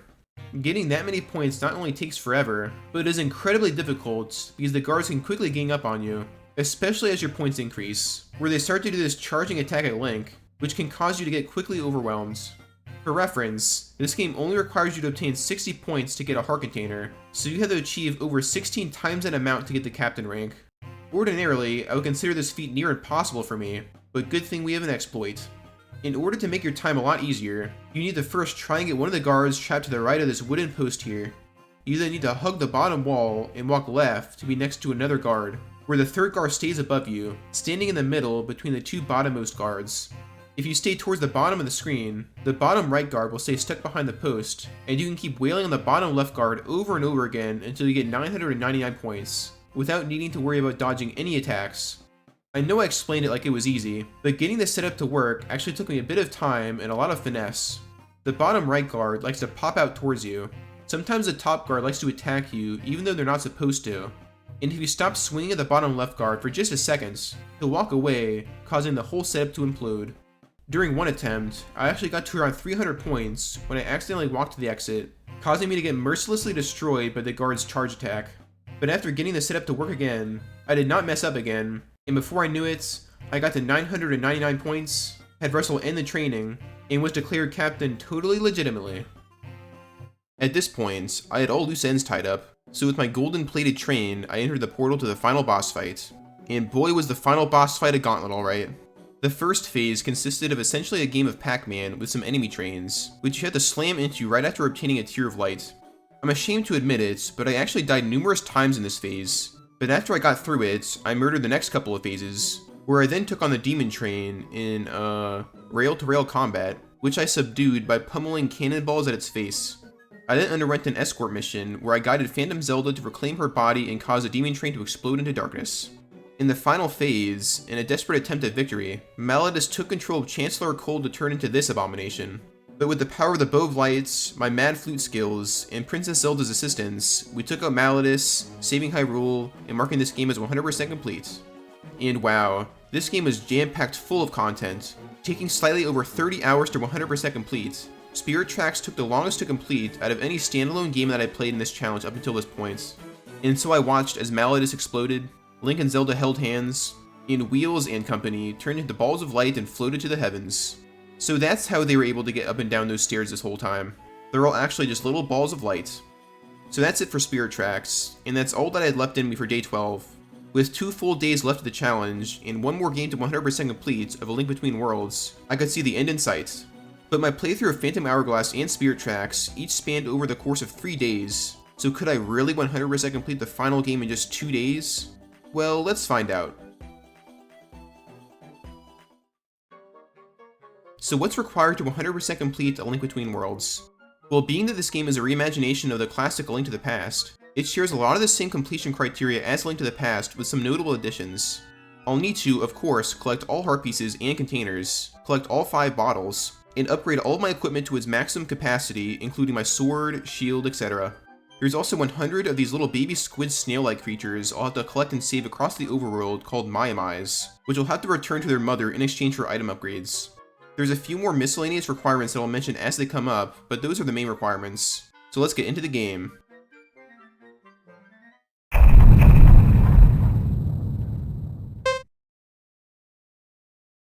Upon loading my save file, I was very rudely awoken by a young stocky fellow, who was given a sword to deliver like the little errand boy Link is, and witnessed all hell break loose as the villain of this game, Yuga, turned one of the 7 sages into a painting.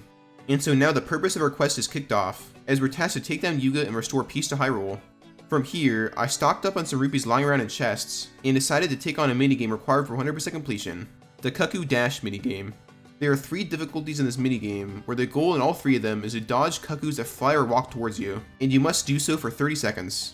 The prize of the first 2 difficulties was rupees, but after beating the hardest difficulty, you're rewarded with a piece of heart, which is the prize I was going for. I knocked out the first 2 levels of difficulty on my first attempt, but after 2 attempts on the hardest difficulty, I couldn't even make it past a few seconds, only making a small dent in the total time I had to last in the cuckoo pen. I decided to return to this minigame at a later time when I had more rupees, because it cost 50 rupees for a single attempt at that difficulty, and I was quickly running out of rupees with it being this early in the game and all.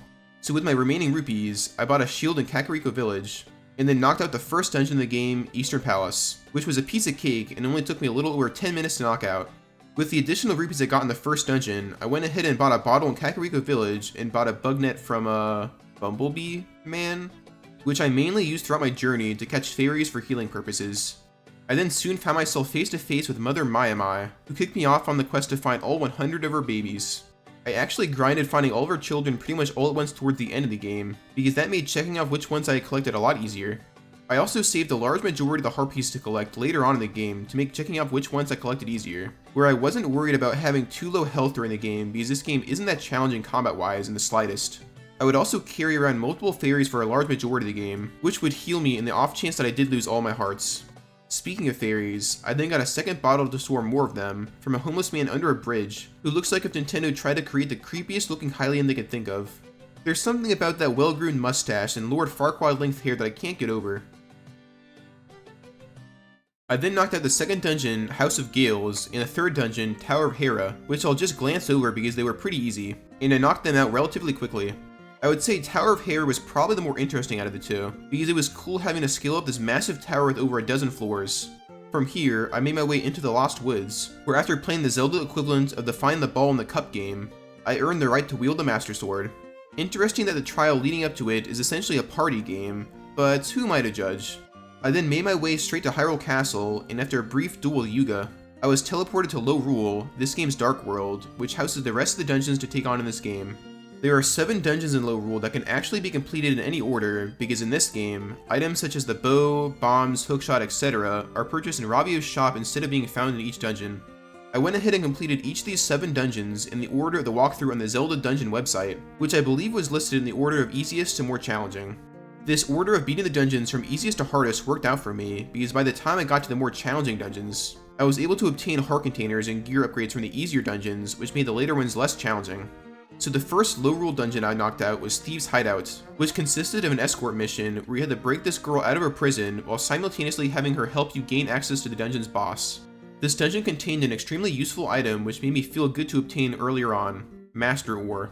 There are 4 total Master Ore in the game, where bringing 2 of them to the blacksmith will get you an upgraded sword that can deal more damage, and bringing the last 2 to the blacksmith will give you the strongest sword in the game. Obtaining these ore early on was nice, because once I was able to deal more damage in combat encounters, I could beat enemies faster and get through the game faster. At this point in the game, I had only rented items from Ravio, where if I died at any points, I would need to pay rupees to rent them again. But you can actually buy items from him to own them permanently, which is more expensive compared to renting them, but buying every single item from Ravio is required for 100% completion. I didn't have nearly enough rupees to buy every single item from him at this point in the game, but with the rupees that I had, I went ahead and bought the bow and the bombs. From here, I made my way over to the second Lorule dungeon that I visited, Desert Palace. This dungeon was actually pretty challenging. At this point in the game, I think the devs expected you to have much more health than I currently had, with me only having 7 hearts, where I was at decently low health during most of the dungeon. My neglect of collecting heart pieces was really starting to show here. Eventually though, I made it to the dungeon's boss, which in order to deal damage to it, you have to use your stand rod to make platforms you can walk on so you can get dangerously close enough to deal damage. This boss fight didn't go too well for me. If you run into the boss, or get hit by one of his flying cacti, you lose a heart. And it can be really challenging to dodge the flying cacti because you're so restricted to being able to walk around the boss arena. And so after a couple of minutes of chipping away the boss's health and losing some of my health, I got the boss to critically low health, indicated by its red glow, but I got down to 1 heart myself, where one more hit would result in my death because of how strong the boss's attacks are. This is how it played out.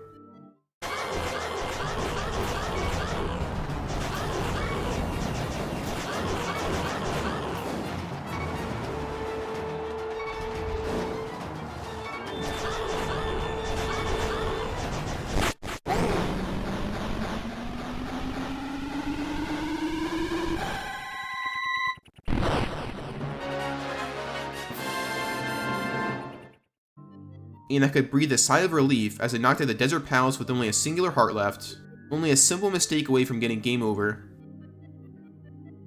With the dungeon item I got from the desert palace, the Titan Mitts, I was able to obtain the second master ore in the game, located in a mini dungeon in the low rule cemetery. Also, apparently the low rule version of Dampé looks exactly the same as the high rule variant, except they just made him blue, which I find absolutely hilarious. Like all other side character NPCs in Hyrule have variants that make them look creepier or more devious compared to their low rule variants. But I guess the devs just thought that Dampé was hideous enough that they figured just slapping on a different color palette on the guy was good enough and called it a day. So next, I upgraded my sword at the Hyrule Blacksmith with the 2 master ore I collected, went ahead and bought the boomerang and hookshot from Ravia with the additional rupees I gathered, and decided to take on the 3rd Dark World dungeon, the Dark Palace. This dungeon has some challenging puzzle aspects, but since I shamelessly consulted a guide during any instance that I had to use a fraction of a brain cell to solve a puzzle, I made quick work of this place and knocked the boss out in no time. I also obtained the 3rd master ore here, which was super cool.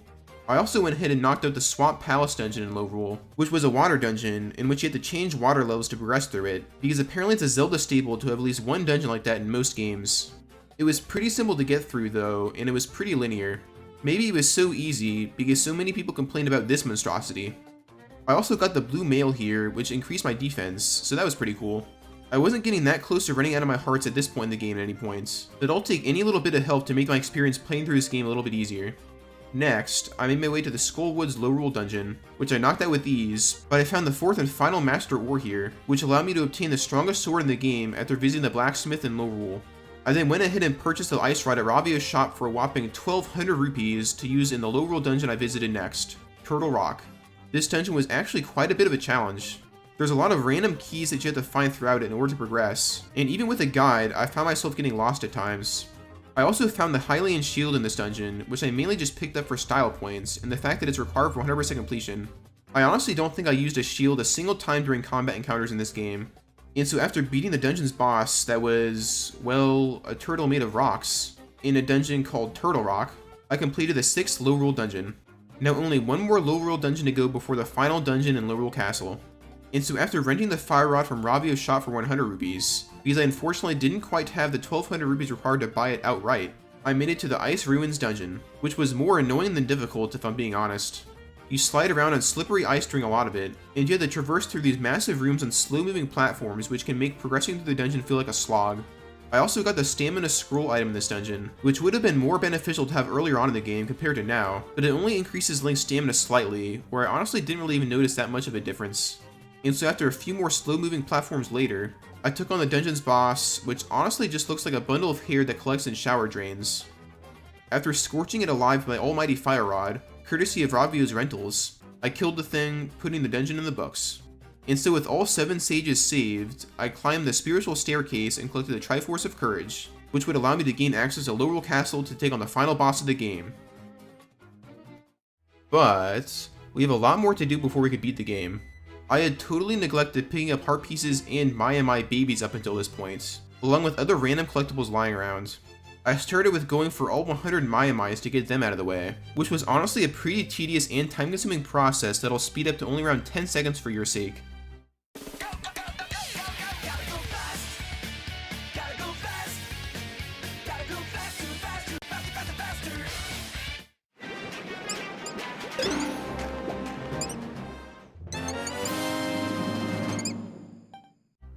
And with that, I found the final Mai on a snowy mountain in Lorule. Upon each set of 10 Mai collected, you can bring them to their mother, who rewards Link with a nice variant of each item he purchases from Ravio's shop. The nice variants are essentially power-ups that allow the item to deal more damage or gives it a larger effect area. The only item that I hadn't purchased yet from Ravio's shop was the Fire Rod, so since I didn't technically own the item yet, I couldn't get the nice variant from Mother Mai. So, I decided to give Mother Mai her babies once I had enough rupees to purchase the Fire Rod. In the meantime though, I decided to grind for a piece of heart that I hadn't collected yet. The heart pieces were trickier to obtain compared to each Mai baby, but not too many of them were difficult to obtain once I knew how and where to get them. There was a couple of heart pieces, one in Lorule and one in Hyrule, that are one in a minigame called Rupee Rush, where the goal is to collect as many rupees as you can in 30 seconds. But the twist is that there's no visible timer and you have to talk to the minigame host before the 30 seconds are up, where if you talk to them after 30 seconds, you lose all the rupees you collected in the minigame. In order to get a piece of heart in each version of the minigame, one in Lorule and one in Hyrule, you have to talk to the minigame host with less than 3 seconds on the clock. Now I could have tried to get the pieces of heart the legit way and counted in my head, but we're all about efficiency here, so I used a timer on my phone to know exactly when to choose to end the minigame. And with my phone timer method, I got the piece of heart my first attempt in Hyrule and also in Lorule. There was also this pretty challenging racing minigame where you had to get from one end of Hyrule to the other in less than 65 seconds to get a piece of heart. This time limit is super strict, and during my first attempt at it, I actually lost. And it's not like you can warp using the weather vanes in Hyrule because that will disqualify you. But you can actually travel to Lorule, use the weather vanes to fast travel there, and return back to Hyrule through a fissure, which makes the process of winning the race significantly easier. I'm not sure if that exploit was just a result of Nintendo not thinking things through or it being intentional, but I definitely was grateful for it being a feature in the game. After playing a chest opening minigame for another piece of hearts, I made a profit in my rupee counts, allowing me to have enough rupees to purchase the final item of Ravio's, the Fire Rod. So with all items purchased, I visited Mother Mai, watched all her babies get returned to her, and became an unstoppable beast due to how overpowered her item upgrades made me. Also, after returning all 100 of her babies to her, she gave me the Great Spin Attack, which is quite honestly my favorite attack move in the entire game. Its attack radius is significantly greater compared to the regular Spin Attack, where the upgraded Spin Attack covers like 70% of the screen, being able to damage enemies with your sword before they can even see you. I still had a few more pieces of heart to collect at this point, but I decided to make my way to Lorule Castle, the final dungeon of the game, to make some progress. At this point, on the 13th day, I'd only been playing for a little less than 10 hours, but I was feeling extremely good about the progress I made so far in the challenge.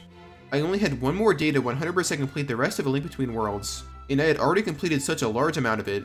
I was in the final dungeon of the game, almost had max health, and only had a few collectibles remaining to round up.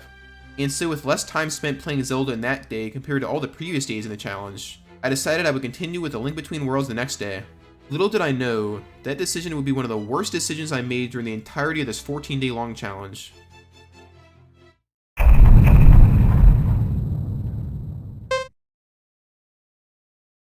Kicking things off in the morning, I progressed through Lorule Castle until I made it to just before the final boss fight. Lorule Castle wasn't bad, where most of it consisted of refighting previous bosses in the game, but I was surprised at the extraordinarily high amount of rupees that can be found lying around here. Like, not just in chests, but killing random enemies can net you a large amount of moolah. Like, look at this, 50 rupees for killing just a standard enemy. These extra rupees ended up being useful for a collectible I had to pick up a little later on. But the main thing I came to this dungeon for was the red mail, which gives Link an insane amount of defense, quartering the amount of damage Link takes compared to how much he takes with the green tunic.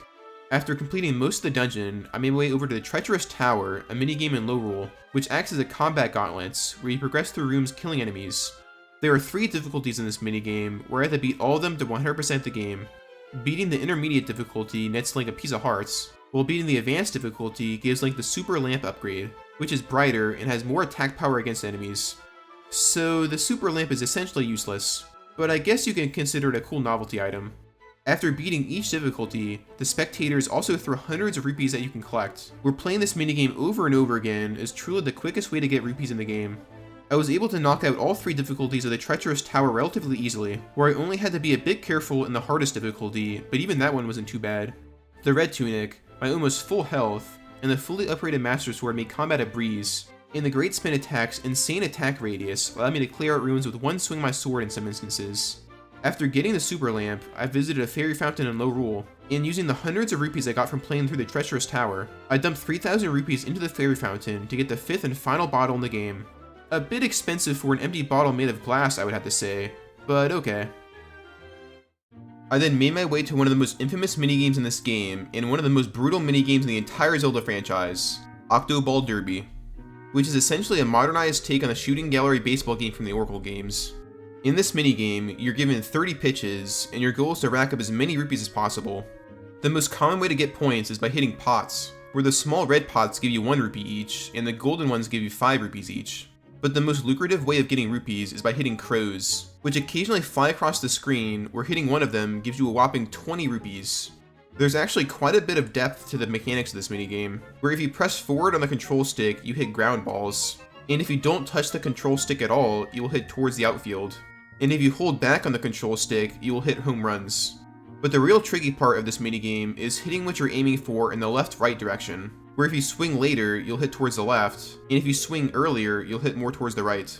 But the timing to hit towards a specific direction is extremely tight, where more often than not, I would swing in a certain direction, more or less praying that I would hit the ball relatively close to what I was aiming at.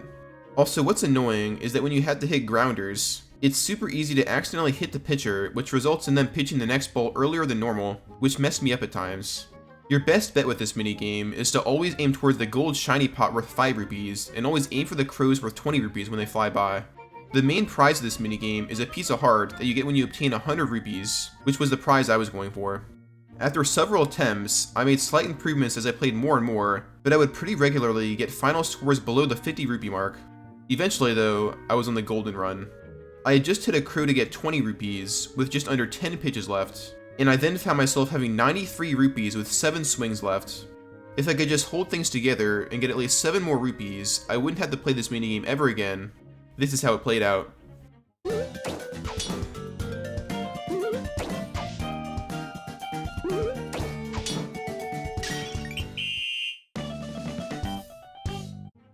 $99 rupees. Only 1 rupee away from getting the 100 rupees required for the piece of heart. There just weren't very many pots left in the field, causing me so many misses, which resulted in my defeat. And so with my spirits low, but my determination still high, I kept grinding at the minigame, and before I knew it, I hit another golden run. During my 11th pitch, I hit my 3rd crow of the run, giving me a total of 92 rupees. And after a few more balls, on my 6th pitch, I hit my 4th crow, putting me over the threshold of 100 rupees. The remaining swings were just bonus at this point, and upon the minigame's completion, I had a whopping 126 points. I could have missed a crow and still had enough rupees to earn the piece of heart reward, which I find absolutely crazy. From here, I had a bit more random collectibles to round up. I then made my way to Skull Woods in Lorule and bought a golden bee from the mysterious man. Yes, that's actually his name, and gave it to the bee guy in Kakariko Village to get the bee badge. The bee badge is pretty useless for me at this point in the game, but once breaking a bush and having a bee randomly spawn, the badge makes the bee friendly to the player and attacks nearby enemies instead of attacking Link. Then, I made my way over to the last piece of heart I needed to obtain in the game, and the one that I failed obtaining earlier on in the run, the Cuckoo Dash minigame. I had thousands of rupees at this point, so I could play this minigame essentially as many times as I wanted to, which gave me a huge benefit going into it. I lost the minigame a few times until I discovered a technique that made it a heck of a lot easier: pause buffering. As you're playing the minigame, if you pause every half second or so and unpause, it gives you a bit of extra time to think before your next move. And so after trying out this pause buffering technique for the very first time, I lasted all 30 seconds in the Cuckoo Pen and earned the last piece of heart in the game. From here, I returned to the treacherous tower and completed the advanced move for the second and final time to get the Super Net, which multiplies your attack power of the Bug Net by 8. So now I could rule the world with my unstoppable weapon that is the Bug Net. Just kidding. This thing still kinda sucks. You're able to kill powerful enemies with it, but it takes so long to swing the thing that you're honestly better off using your sword, or better yet, the Great Spin Attack. Now at this point, I obtained every single collectible found in my inventory for 100% completion, where I then made my way back to Lowbro Castle to take on the final boss, Yuga Ganon.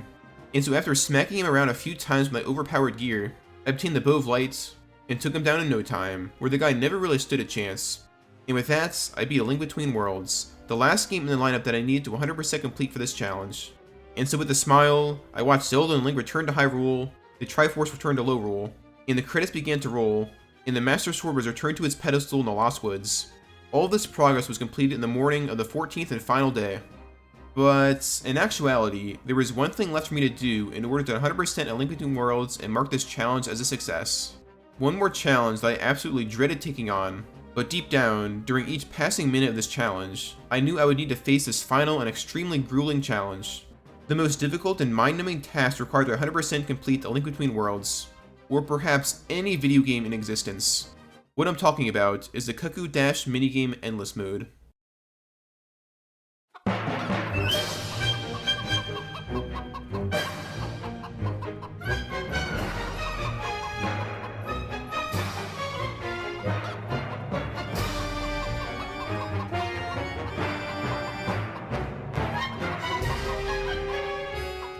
Yes, there's actually an endless mode to this minigame, but despite what the name suggests, it's actually not endless.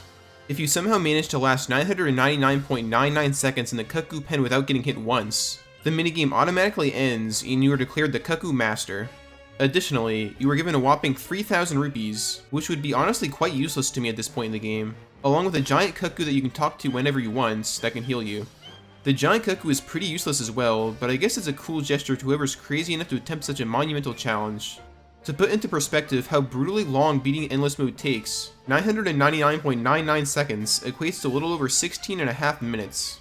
So that's 16.5 minutes of intense focus where you cannot mess up once. And if you do mess up, you have to start the whole minigame over again.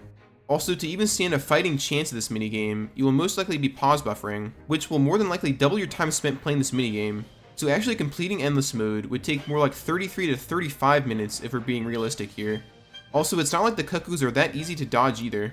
Each 100 seconds that passes results in a different arrangement of cuckoos that you have to dodge, whether that be slow-moving large cuckoos from 200 to 300 seconds, fast-moving small cuckoos from 300 to 400 seconds, or a mixture of all types of cuckoo sizes and speeds from 400 to 500 seconds into the minigame. Some cuckoo arrangements are harder than others, but I would not classify any of them as easy per se, as all of them require your full and complete focus. Now, as I said earlier, I dreaded eventually having to play this minigame during the challenge, but it had always seemed like a task too far into the future to worry about, being at the end of the challenge at all. And unfortunately, because of this mindset, I never really practiced this endless mode before, which put me at a huge disadvantage. I had already researched the different arrangements of cuckoos that appear at the different stages of the minigame, and it's not like the concept of this minigame is hard to learn, where it's just dodging cuckoos. But whenever I made it to a new phase of cuckoos for the very first time, the muscle memory just wasn't there for me, and it took me a while to adjust. And it doesn't help that if you fail the minigame while getting most of the way through it, you have to start the whole thing over again. So there can be hours of time separating being able to practice a certain round because it's so deep into the endless mode. And so as I played this minigame for hours and hours, I got increasingly closer to the time limits, and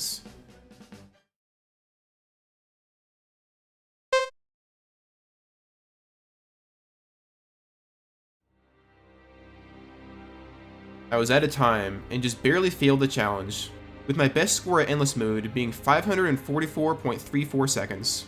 So more than halfway through the challenge, but unfortunately not being even close to the 1,000-second requirements. My fine motor skills were totally destroyed at this point in the challenge, being that I had played video games for 14 days straight, so I honestly wasn't that surprised that I couldn't clutch a victory. The clock striking midnight without me beating this minigame was honestly a bit of a bittersweet moment. Technically, I had failed the challenge that I spent the past 14 days trying to overcome, but I made it super far and gave it my all up until the wire. And on the bright side, now I can finally take a break from playing Zelda games and do the other things in life I enjoy. So Cuckoo Endless Mode, you have bested me this time, but maybe I'll return to take you on again. After I get some rest, of course.